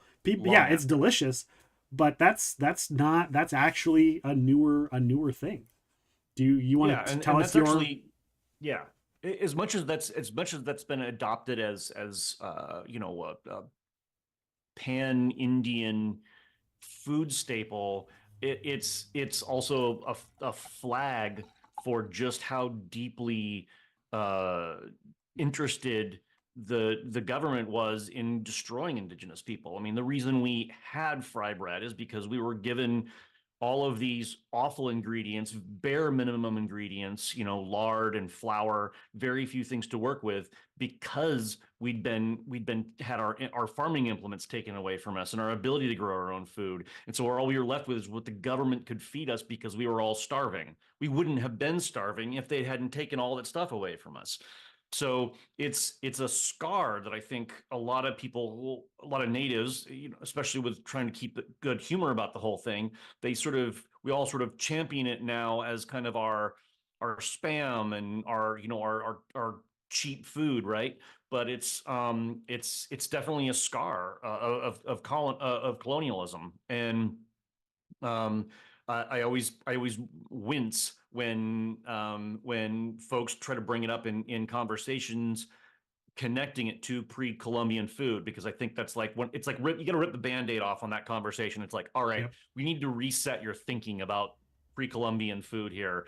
It has nothing to do with fry bread, No, it doesn't. Which is why I wanted to that was the first thing I wanted to bring up, because I wanted, again, tear that bandage off. Yep. Because don't get me wrong, it's delicious, but no, it is. It's fantastic. It's fantastic. But here's a good segue on that one. Yeah. So I grew up in Southern California as a kid. I did not get to spend any time on my current reservation in Oklahoma until 2 years ago. And I was on a long road trip, and I got to go through a lot of different First Nations, a lot of different tribal reservations, see a lot of the country during that trip. And I was really excited because there was a restaurant I knew I wanted to visit in Tulsa called Native, NATV. It's pre-Columbian food there, with a little bit of post-Columbian mixed in, but mostly pre-Columbian. But what I was really disappointed about was when I got to Tahlequah, which is a small little town in Oklahoma, but it's also the capital city for the Cherokee Nation. There was literally one restaurant that had an Indian taco, fry bread, and no pre-Columbian restaurants. There were no native restaurants, no native-owned restaurants, no native-themed restaurants. It was all fast food and Walmart. And seeing how deeply colonized food had embedded itself in the capital of the Cherokee Nation was really upsetting to me. Especially after the fact that I had a chance to go to Awamni. You mentioned the book at the beginning there, the book we were both talking about. Sean Sherman, the chef who won the James Beard Award for his restaurant Awamni, that restaurant in Minneapolis focuses on, not just focuses, it is exclusively pre-Columbian food. So when we're talking about proteins, we're talking about elk and bison and rabbit and all of those other game that were here, pre Columbian contact. So there's no pork served, there's no beef served, no chicken. All of that stuff is just not on the menu. Yeah. And I think that wound, that food wound, is still really fresh. And I'm so glad that there are chefs like Sean Sherman or Nico Albert. Nico Albert is another one, a Cherokee chef who just opened up a food co-op in Oklahoma. She's the person who actually wrote my entire chapter on food in Coyote and Crow, the role-playing game. I didn't know enough about pre-Columbian indigenous foods, and that she did. She came in and wrote an entire chapter, not just like on how farming would work, but on a fictional restaurant menu. Yeah. And I want to continue that in the Ahutico expansion. We're going to have a fictional menu for this restaurant that's set in this town, which is in the Pacific Northwest. But I feel like there are a lot of foods we're sitting on in this country that we don't know exist because we've had to build layers of monoculture crops on top of everything, right? Like there's more than 200 varieties of corn out there, but we've distilled it down to what, like 3 or 4, only one of which we eat and the rest we're using for other chemical processes. Yeah. I mean, or feeding cattle. Yeah, cattle feed, high fructose corn syrup, all these other varieties of corn that are not even meant for human consumption anymore. And I think that's just a real shame. I think there's enough room in our palate for the food that should be growing on this land. On and it's a lot of variety. I mean, this country is big. You could grow a lot of different food in this country. Somebody just rediscovered a species of corn. I just saw an article about it. It's like 4 different colors in one kernel, and it's like it looks like a rainbow. It looks like a rainbow. That's and great. They said that this is naturally how it was grown, and we are so excited to bring this variety of corn back that they're going to spend some time making sure that it doesn't like turn into other stuff, it's a couple of generations. Yeah. And then they're going to try and mass make it so that they can send it out to public. And I was like, That's that is fantastic. super cool because it was really pretty. And protecting varieties is so important. I mean, we've got I know the Cherokee Nation, I don't want to speak for other nations out there, but the Cherokee Nation has a seed bank where they're very careful about protecting all of these original varieties. And sadly, that seed bank is built on Oklahoma land. It's not built on original Cherokee land. I mean, we're not from Oklahoma, right? So we've only been there, what 150 years, not even that. I hate to think about how much pre-Columbian food has been lost due to terrible farming practices by Europeans. I mean, just ravaging the lands. I mean, they're like locusts. Those their farming traditions. For sure. And welcome on in, Happy. Thank you for joining us. Thanks for I see you dropped the link to Awamni. That's fantastic. I can't recommend that restaurant enough. It's so fun to eat there because the moment you go in and you see the menu, you just can tell you're in a different place. The fact that there's no alcohol, but they have these really inventive mocktails there. And the menu is just full of great ideas that you just don't see anywhere else. Again, as a person who is a celiac and can't have anything with wheat in it. You could have everything on the menu, man. I can have everything on the menu. Yeah, wheat, barley, rye. Yeah, all of those things don't have to worry about. I can't have a good rum, but that's okay. I'm fine with that. You'll live because the food looks amazing, and again, as I love culturally different food. We went to Belize in January, and I signed up for an authentic Mayan cooking course. And here's the thing.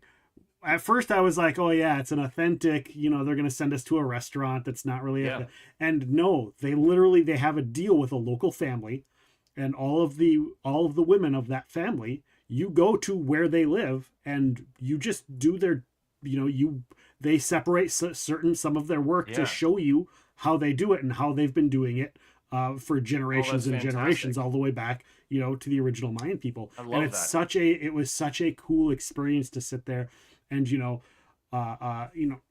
yes, I've gone to the store and bought a bag of masa and made, we made but it's not the same as literally grinding out the corn and all of that. On a it's real stone and so edgy. And then they're like, okay, this is how they literally would bring out the a palm, the full leaves of palm leaves, right?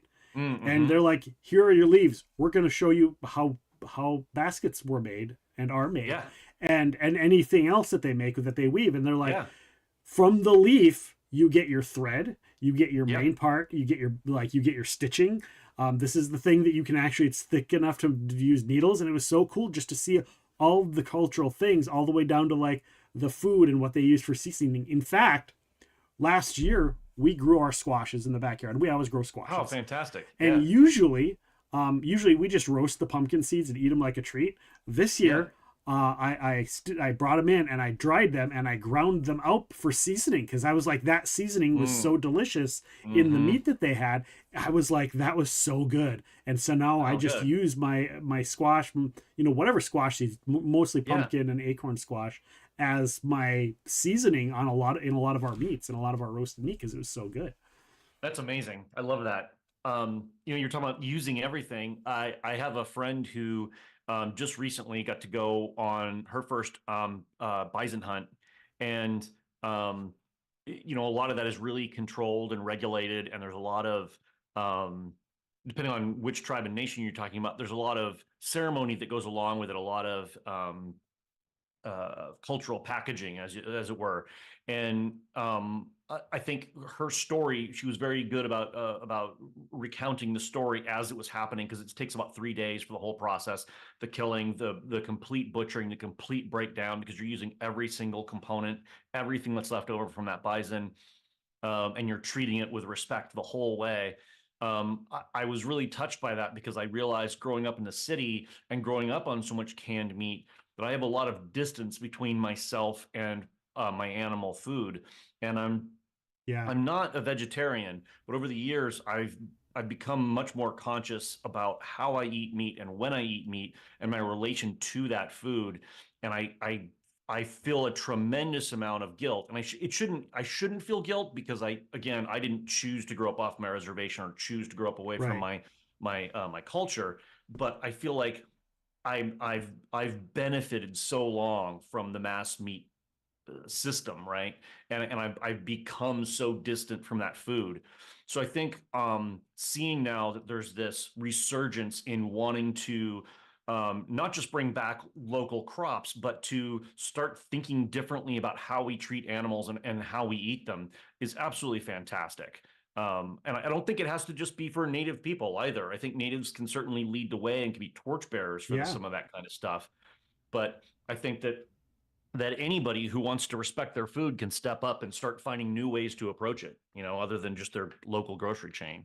Yeah, I kind of mentioned this briefly before we came back from break, but I like eating certain meats, foods, but I also love animals so much that it's hard for me. I have to separate the animal from the food.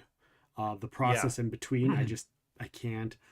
My father was a hunter. My stepdad, I should say, was a hunter, and he really wanted me to go out and go hunting deer and rabbit, whatever we could hunt.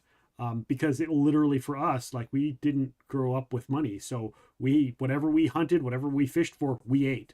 That was kind of the thing. And so I understand that, but I still just was like, I just loved the animal so much that the first time I actually went out hunting with him, because I never really got a deer. I've gone deer hunting with him a couple times. I never, and he never got them.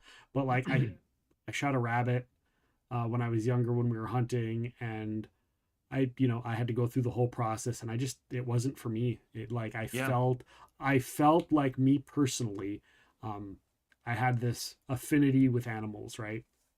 And they with me, and I felt like that trust was broken that day, and I never, like, there was a connection that was lost just with the animal kingdom after that, and it still to this day haunts the hell out of me. So it's still hard. Fishing I'm fine with. I don't know why fishing doesn't bother me, but yeah, hunting I can't. Yeah. And we raised chickens, and we're like, what are we gonna do? It's like, well, if we do anything, I'm like, we'll just have to sell them, because I just can't. Yeah, one of our chickens got sick, and we had to put it down, and that was so very difficult for me. Yeah, I mean, I think there's a few things going on, at least overall. I think there's this idea of, like, animals we bond with, animals who are like family, and I completely get that. And then at least to some degree, I think there's something that's been lost and still somewhat being carried over through native cultures. And that is that you can still kill an animal while respecting it. And I think there's what has partly been lost is that respect, right? Like you look at mass farming techniques and the horrible treatment and condition of animals that we impose upon them. Right. And I think I would love to know, here's what it boils down to is I would love to know who would still be eating meat if they had to go out and brain a cow. If they were given a hammer and were told to go kill a cow and cut off a steak, how many steak eaters would we still actually have? Yeah. I suspect the numbers would drop drastically. Yeah, probably, for sure. Redneck Jedi says, I'd like to at least to learn how to fish, catch one, and turn it into food. If I ever learned to hunt, I'd want to use a bow. I have no interest in guns. Yeah, that's all fair. I mean, I've done a fair amount of fishing. The one chance I had to go hunt a land animal, I declined when I was a kid. And that's partly because of my stepfather and my stepfather baggage. Sounds like we both have a little bit of stepfather baggage.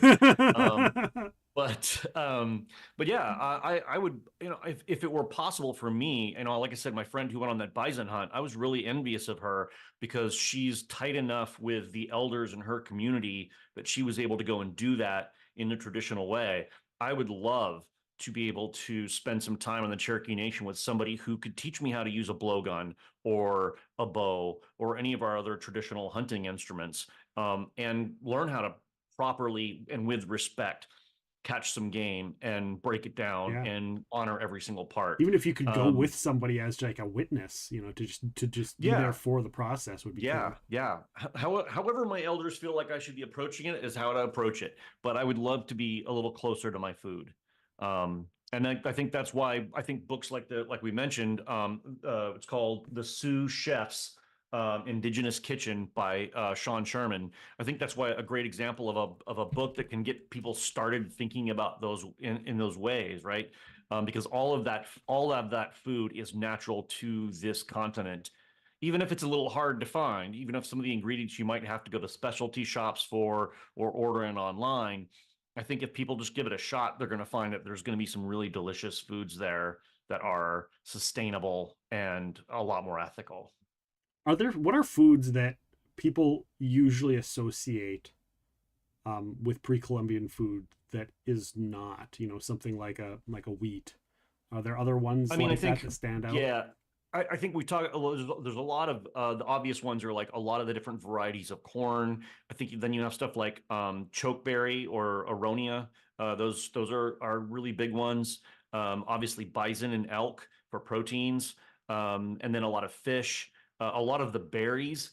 A lot of native folks in North America who want some kind of sweet element are either pulling it from either tree sap or from berries to get their sugars. So you'll find a lot of berry flavored stuff in indigenous foods because there's obviously no processed sugar or corn syrup or anything like that. So, but I think you end up with a lot of root veggies, a lot of berries, a lot of fish, and a lot of really lean meat. There's not a lot of fatty meat on elk or bison. I mean, bison's pretty lean.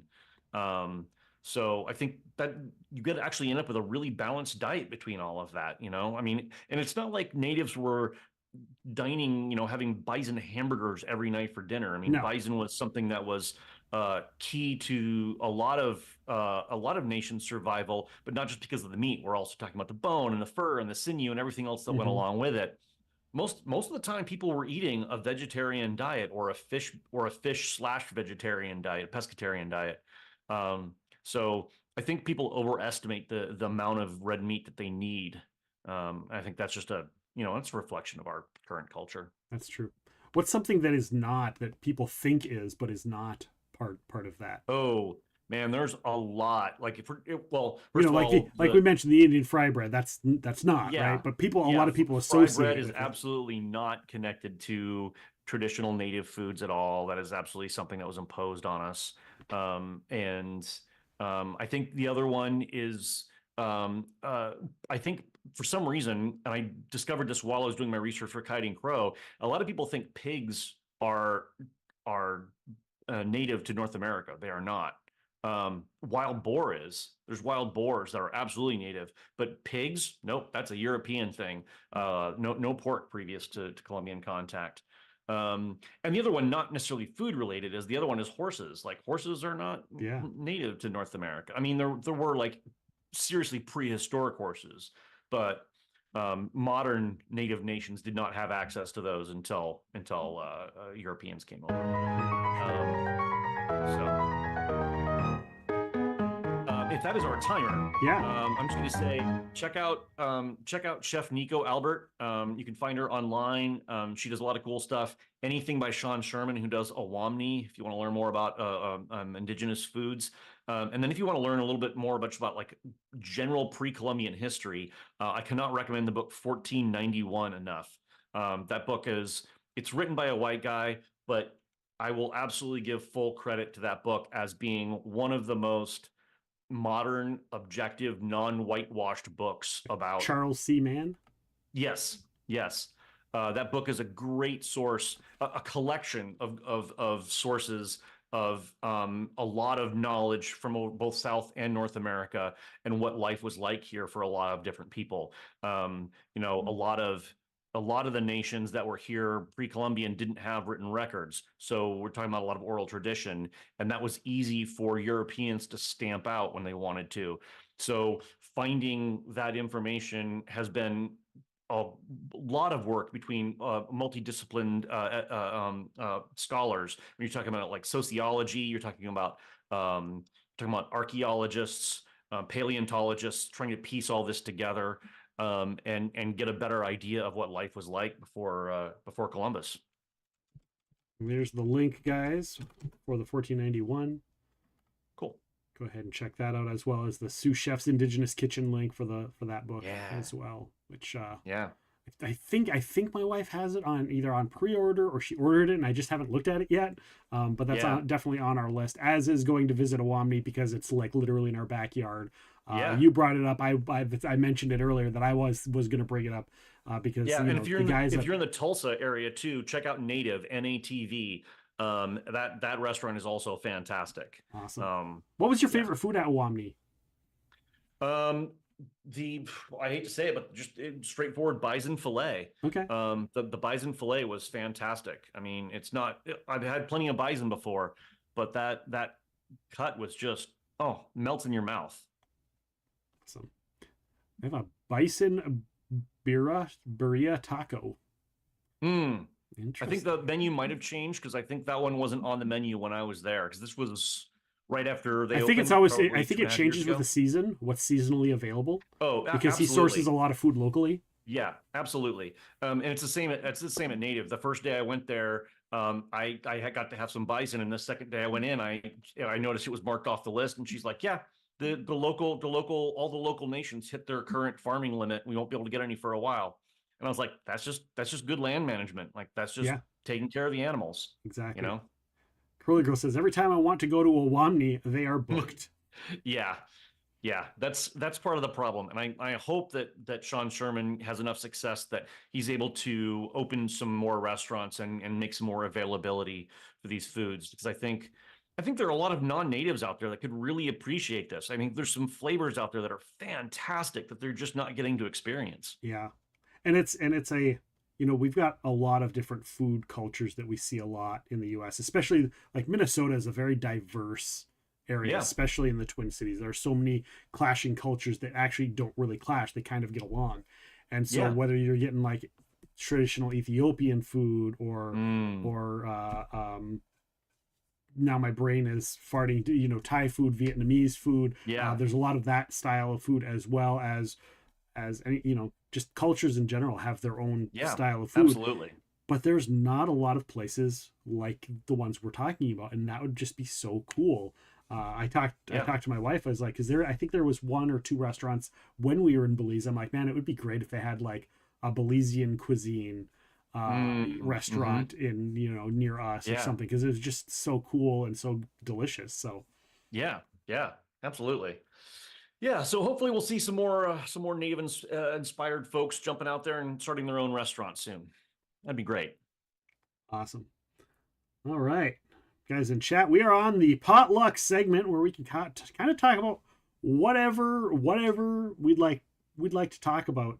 And what is that? What is behind you over your shoulder? Is that a Coyote and Crow logo behind some of those games that you have on like a stained glass or something? Yeah, no, it's a big piece of metal. It's a metal sign. So I work with a company called Poem. It's an acronym. I forget the acronym stands for, but they do a number of different 3D kind of merch for me. They've got a metal sign, some acrylic 3D prints, things like that. So yeah, it's a Coyote and Crow logo metal sign back there. Is that just like a local company? They're based in North Carolina. Oh, okay. Yeah.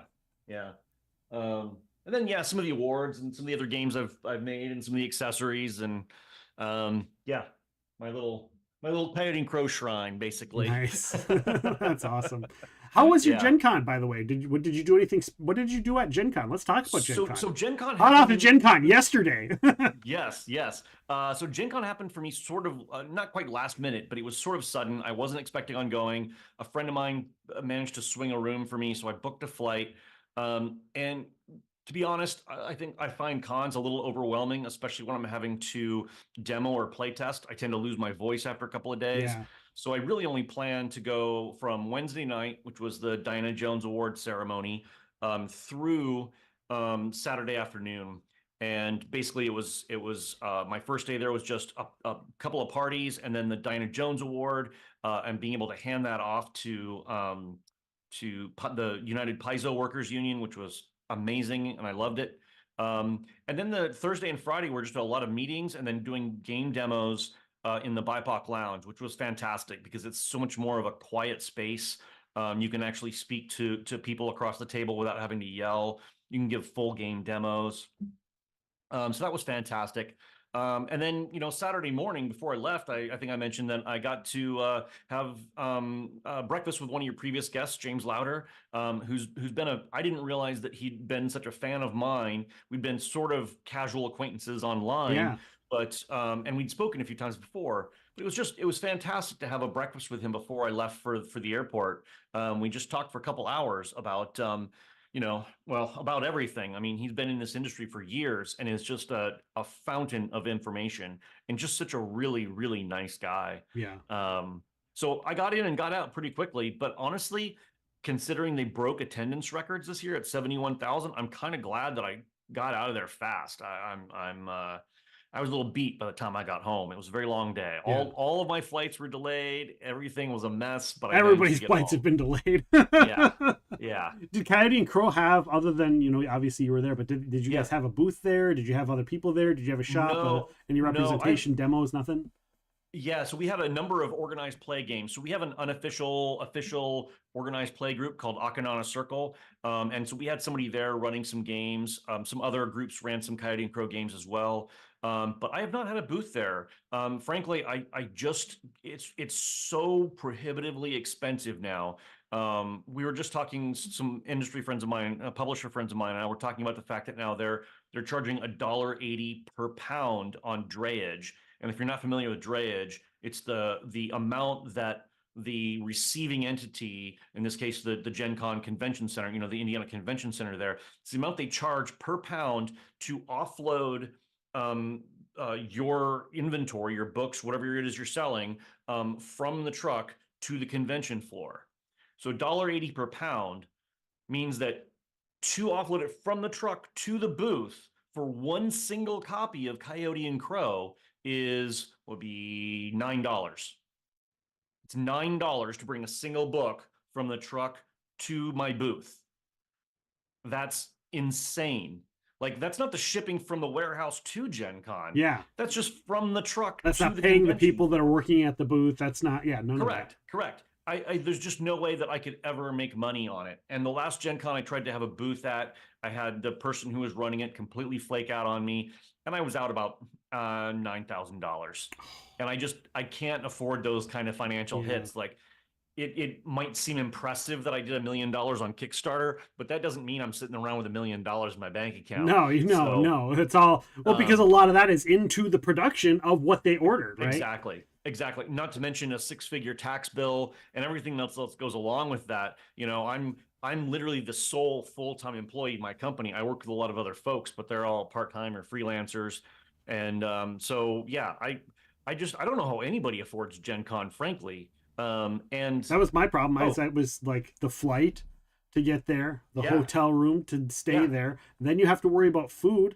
I have to especially worry about food. Like everything I eat, if I eat at a restaurant, I'm still looking at like a $2 to $5 increase in price just because I'm gluten free. Even if they don't, all they have to do is make sure they don't put croutons on a salad. It's like that's an extra $5. Right. Like, Yeah. you're making sure food isn't getting added, and you're charging me for less food. Like, come on now. I mean, I spent, I think, $3,000 on this year's trip without having a booth. Yeah. You know, that was just my hotel and my flight and my food.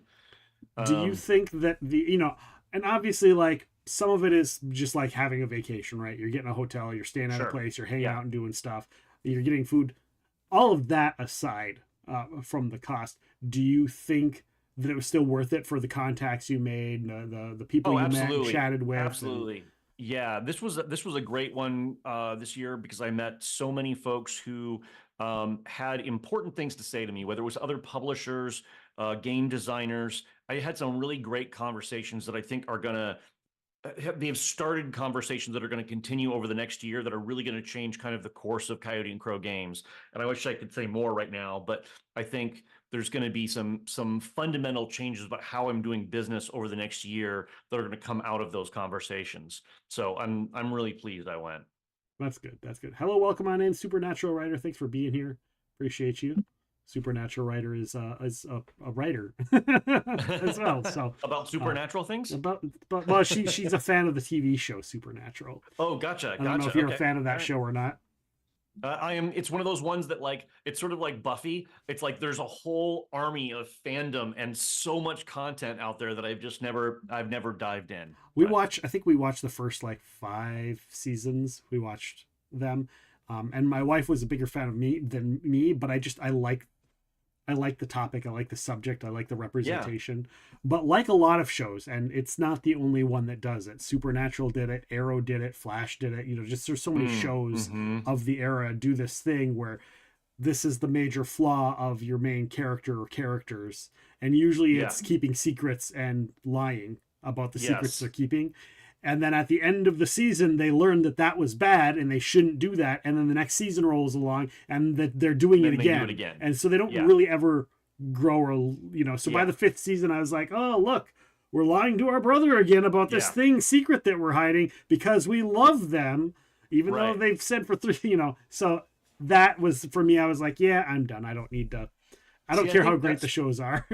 I think you really pinpointed, I think, something that, that bugs me about a lot of shows that to me the answer to it is to do what The Good Place did. I don't know if you've seen The Good Place.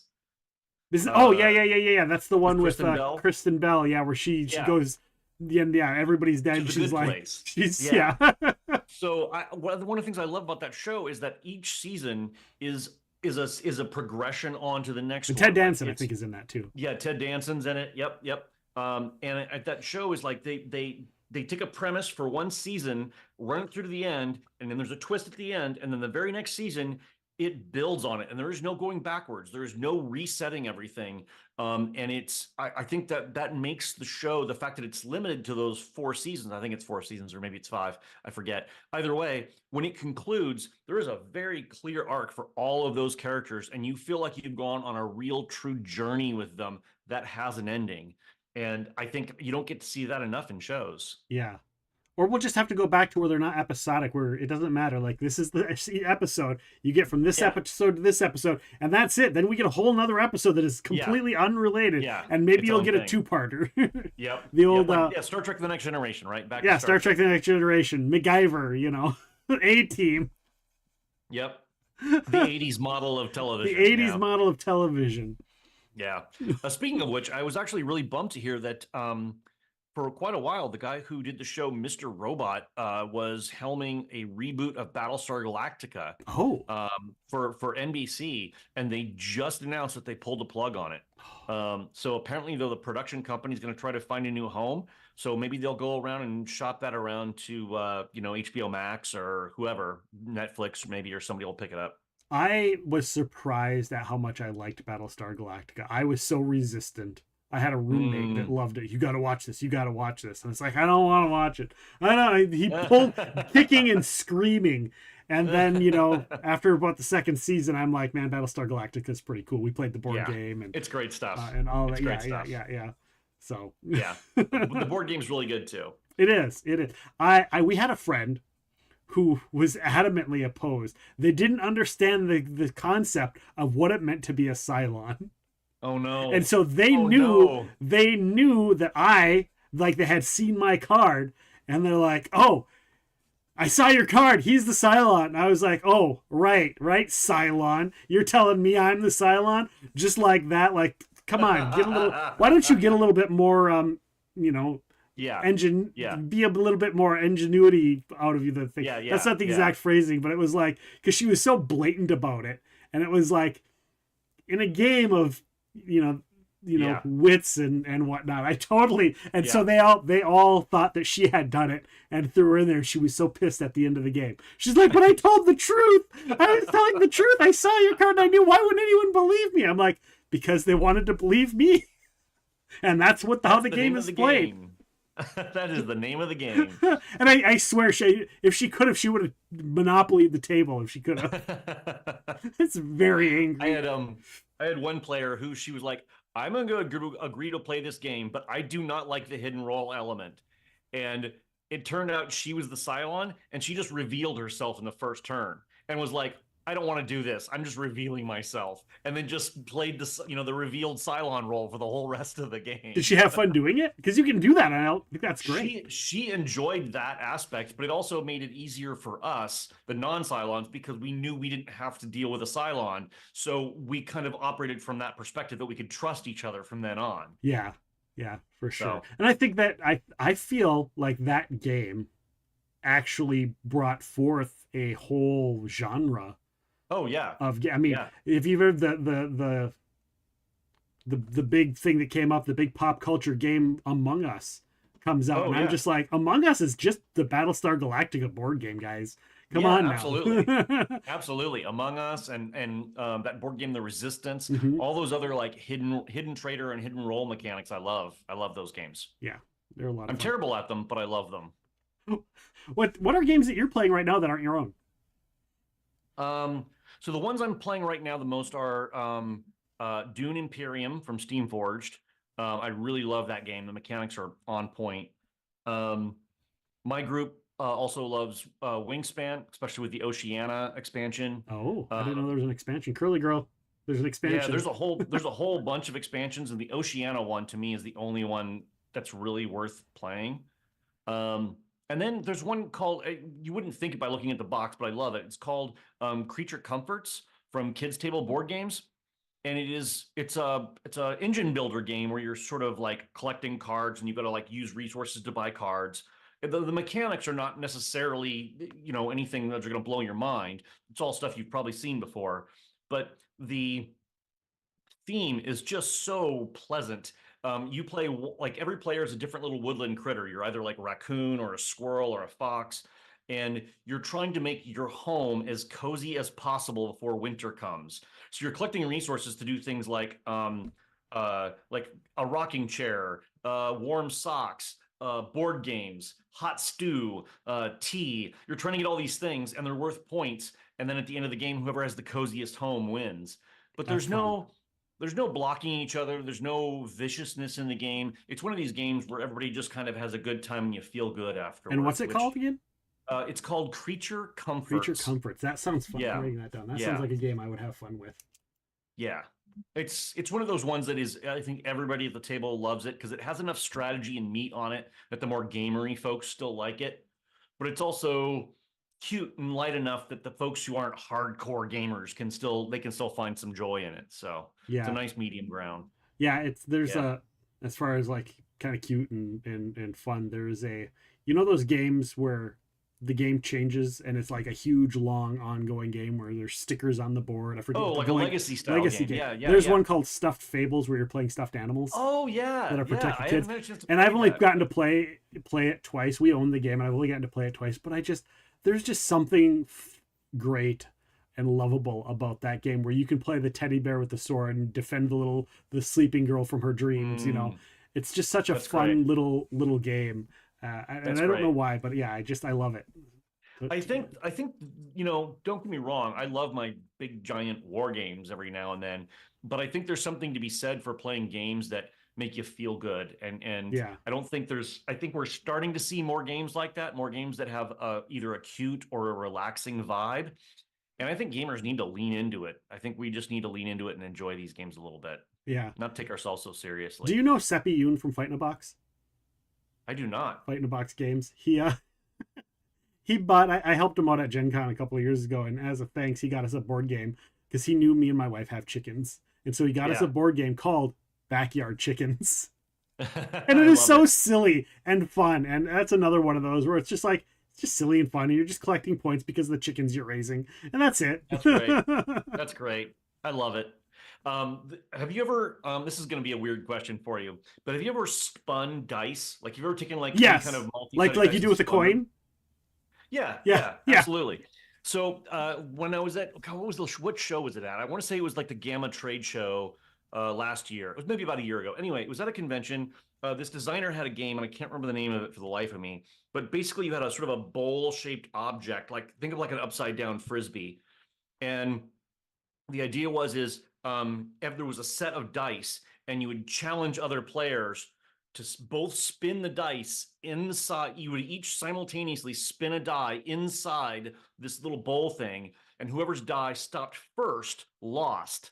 And so the question was, could you, like, you would try to jockey for which die you were going to spin. Everybody wanted to spin the 20-sided die because that would spin the longest, the easiest, right? Right. But if you were unlucky, you ended up with the 6-sided die and Or trying the- to spin or the 6-sided die was four-sided. really hard. Or a 4-sider, yes, or a 4-sider. And so it was a lot of fun. It was so silly. You're just spinning dice, and sometimes they're hitting each other and flying off the table. But everybody's laughing and having a great time with it. It was so much fun. It was so much fun. I love games like that. Yeah, it's cool. Man, now I'm thinking, I'm like, man, whoever came up with that game, they had a great financial model, right? Yes. What are we gonna do? We're gonna sell a absolutely. bowl, and we're gonna sell some dice, and we're just gonna come up with some rules for it, and we're just gonna, and then people can get whatever dice they want, but they'll just get the initial set to play the game. Yep. Even though they don't need our game to play the game. Exactly. Get yourself a frisbee and a set of D&D dice, and you're off you go. Have you done a lot of role playing lately? Speaking of D&D, non Coyote and Crow role playing lately? So no, I've been doing a lot of game testing right now. I've got 3 games in development right now, which is that's been keeping me really busy. So no, actually, I haven't been doing a lot of role playing, and I miss it because currently all of the folks that I used to role play with are on very different schedules, and we just not have been able to meet up. But I will say that I've just talked to some friends, and we've just arranged to play some of Free League's Alien game. I'm going to run a Free League Alien game, partly because I got inspired by the new trailer, and I've got some ideas about a story I want to tell in that world. And I love Free League's Alien.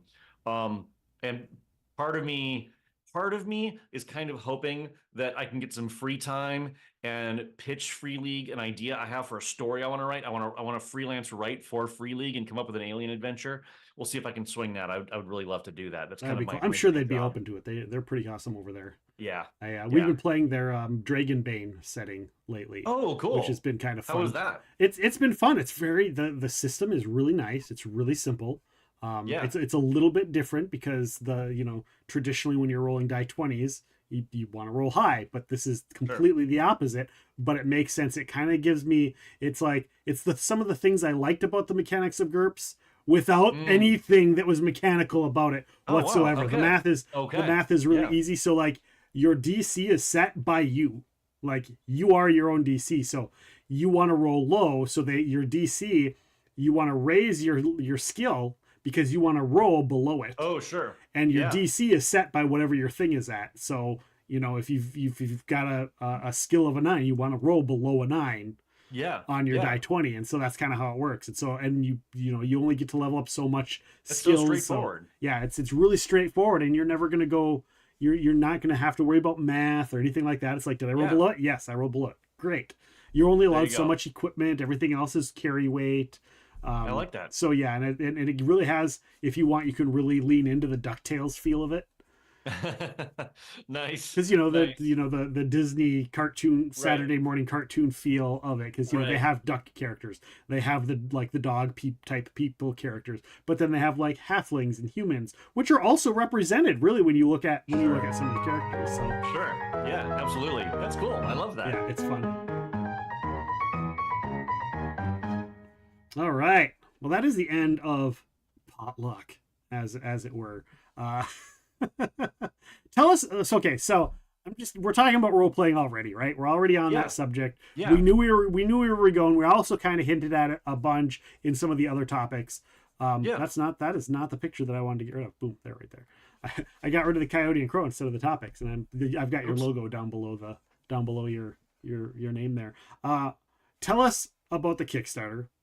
How did it come to be? Why this expansion? I know you had a lot of ideas about where Coyote and Crow could go from the base set, and because there's so many options.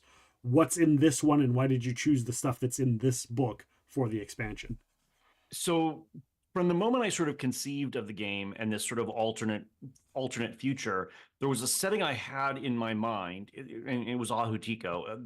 It was a concept at this point, but the problem that I ran into was that the very first thing that everybody started asking for was, we're not sure what kind of stories we can tell in this world, and how do we sort of get started. So that's where Stories of the Freelands came in, which was my first digital expansion of one-shot stories that was on BackerKit. And so that was sort of to help alleviate that pressure and kind of give people a jumping off point. But it wasn't what I really wanted to do. I really wanted to do Ahutiko.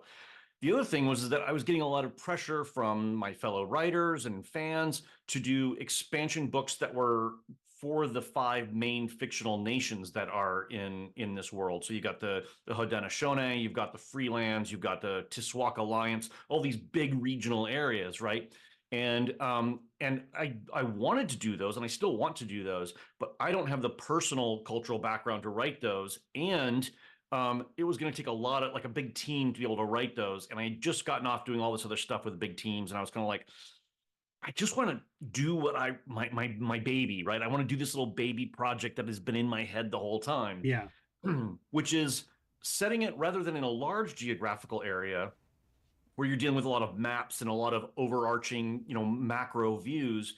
I wanted to go the other direction. I wanted to go micro. So Ahutiko is the name of a village, a fictional village set in a real world location, which is why there's a lot of photography in the book, because all of that photography is set from the real world location. It's not just generic photos. Yeah. These are all photos from the real place.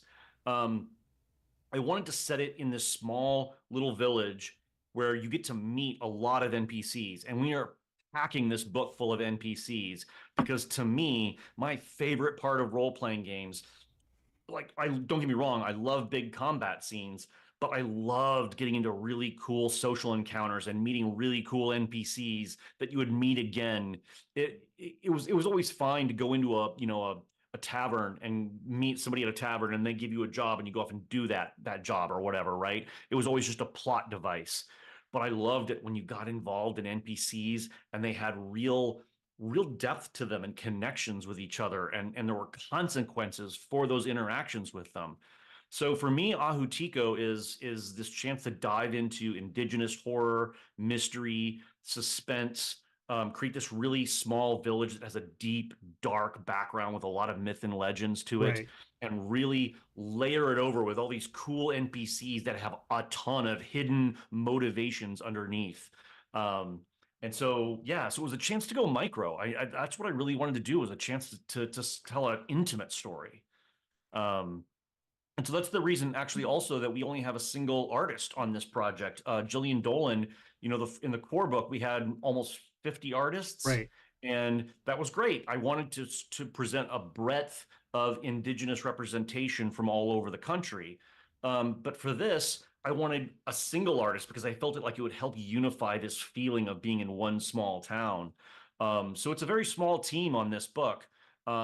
but I'm really excited for some of the stuff we're doing. I don't want to give away too many hints, but like the book and other media outside the book is loaded with hidden content that players are going to have to dig around to find. Even story guides, even the people running these games are not going to have the full answers to all of the mysteries. And Okay. that's going to put them either in the position of having to find those things in the book or in the other materials, or go, you know what? I've got some bits of information here. I'm going to decide that this is the answer to the mystery, and this is the way I'm going to play the answer out in my game, Yeah. and not give everybody a clean answer.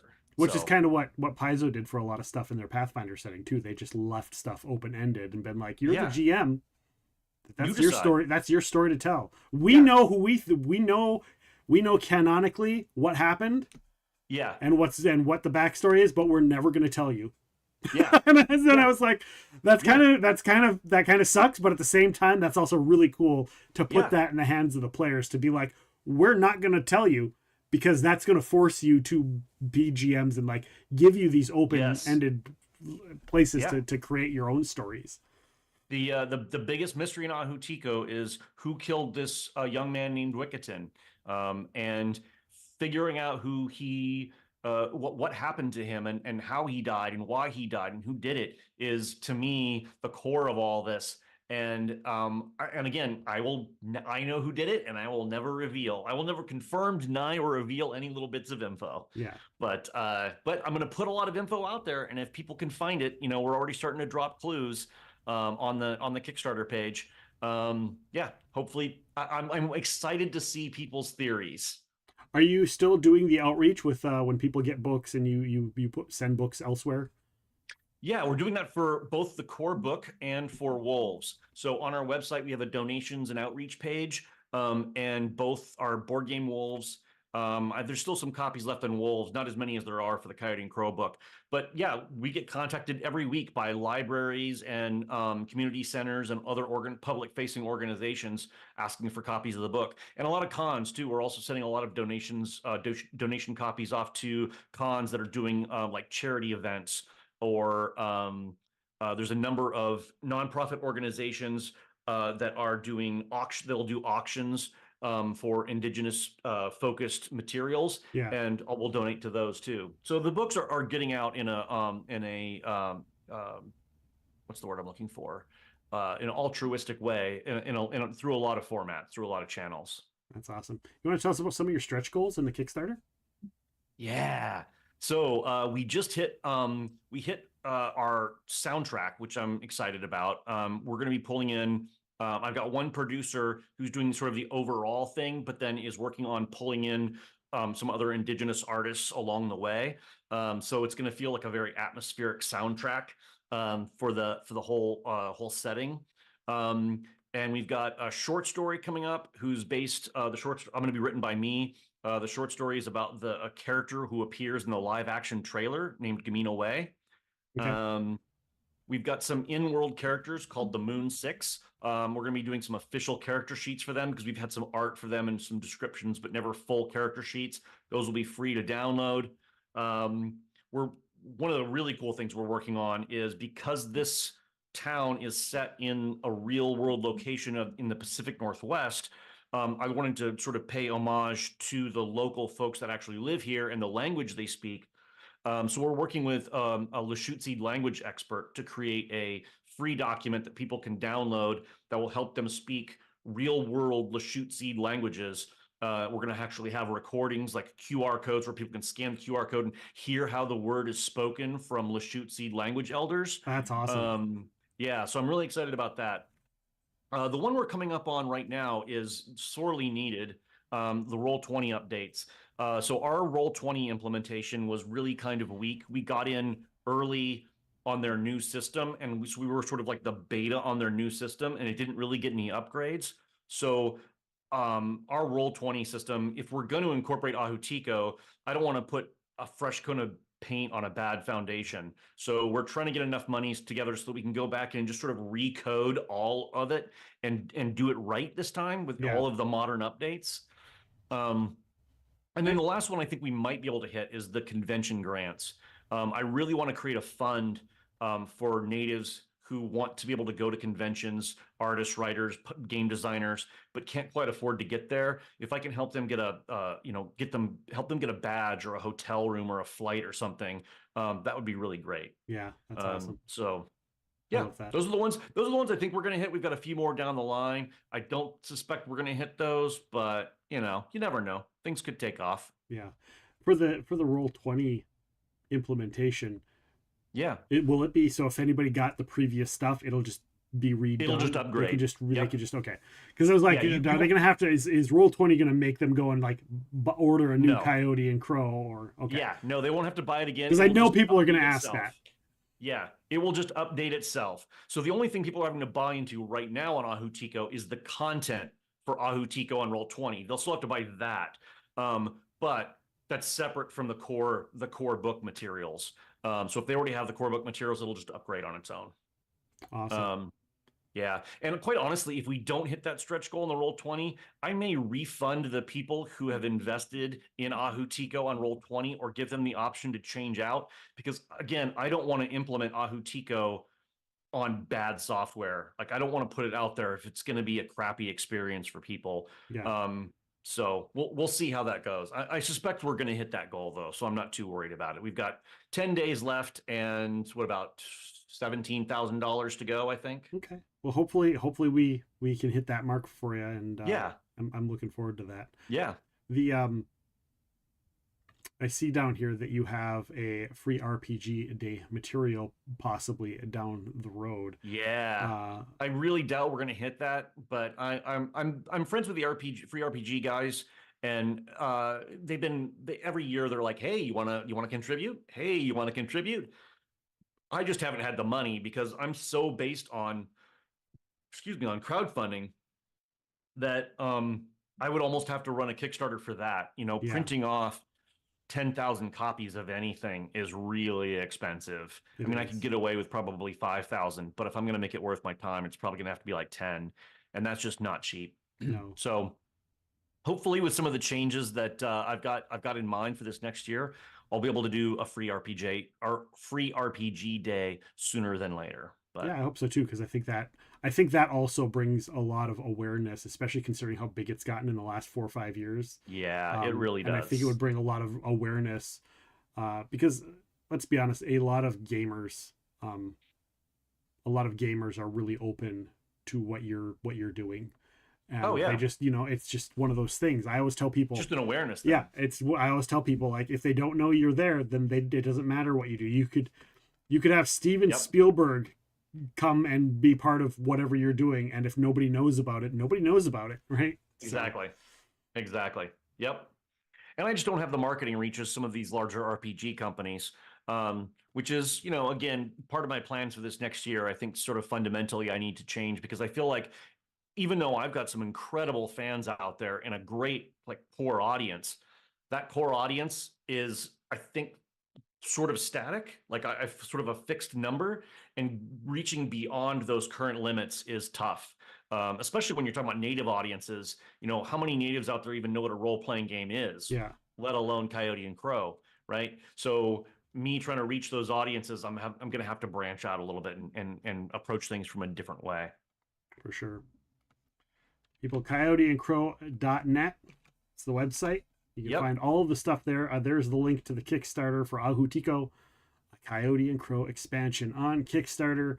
Hopefully you guys can go on in there and do that. If you're watching this on a replay on YouTube, I will get the link. It will be in the description. You can go ahead and click all those links down below, and I'll try and get the sous chef's indigenous kitchen links for Amazon and all Yeah. of those stuff linked in there as well, provided that I remember, because again, memory of a goldfish. So and if you do end up seeing this or listening to this after August 15th, which is when the Kickstarter ends, we are participating in the new late pledge system for Kickstarter. So some of the items on our Kickstarter will still be available after the August 15th cutoff date. Awesome. It's just we won't be officially raising funds for stretch goals or anymore. or I'm anything. assuming you're doing add-ons too, so like people can get like the original book and they can get the first Yeah. expansion and all that So kind of for stuff. all- and all of the older board stuff, games. Yep, all the older stuff plus for combinations of items on the new Kickstarter that they maybe couldn't get on the base pledge level. If they wanted to add a second book or whatever, yeah, there'll be a whole chance and through backer kit to get extra stuff. Did you ever think about getting like adding like prints of the original artwork? You know, because obviously you get a book cover and there's text and stuff on it, but then you could be like, this is the original artwork and get prints of it without the lettering and all of that, and that could be a add-on stuff as well. That's I'm like, because I honestly, oftentimes I see the art that you guys have and I'm like, that's just so cool. That would just be something I would frame and put on a wall. I think down the line we probably are going to do either like an art book or a collection of prints, but haven't gotten around to it yet. Yeah. Okay. We'll get there. Get there, guys. Go and check it out. Thank you, Connor Alexander. Thank you so much for joining us. I appreciate you. I know you had a long Gen Con weekend, so we're gonna get you out of here. You can go and finally sleep after 4 days. Thanks a lot, man. I don't know. Did you have to like fly home or drive home? Fly home. Yeah, it was a very long flight, but I made it. Just to get home and come on here and have me ask you a bunch of irritating questions. You're easy. You're fun to chat with, man. It's been great. Well, I wouldn't have had you on this particular show if I didn't know I could just sit down and have an amazing conversation with you. So thank you so much for being here and participating with us. Thank you to the chat for being here and participating in the chat and the discussion as well. Again, apologies to Jaredus who came in and posted a link and got automatically modded out. We appreciate you for coming in and contributing to the conversation so much. So thank you guys so much. Who's an author who I don't get to see on too much. He's an amazing person.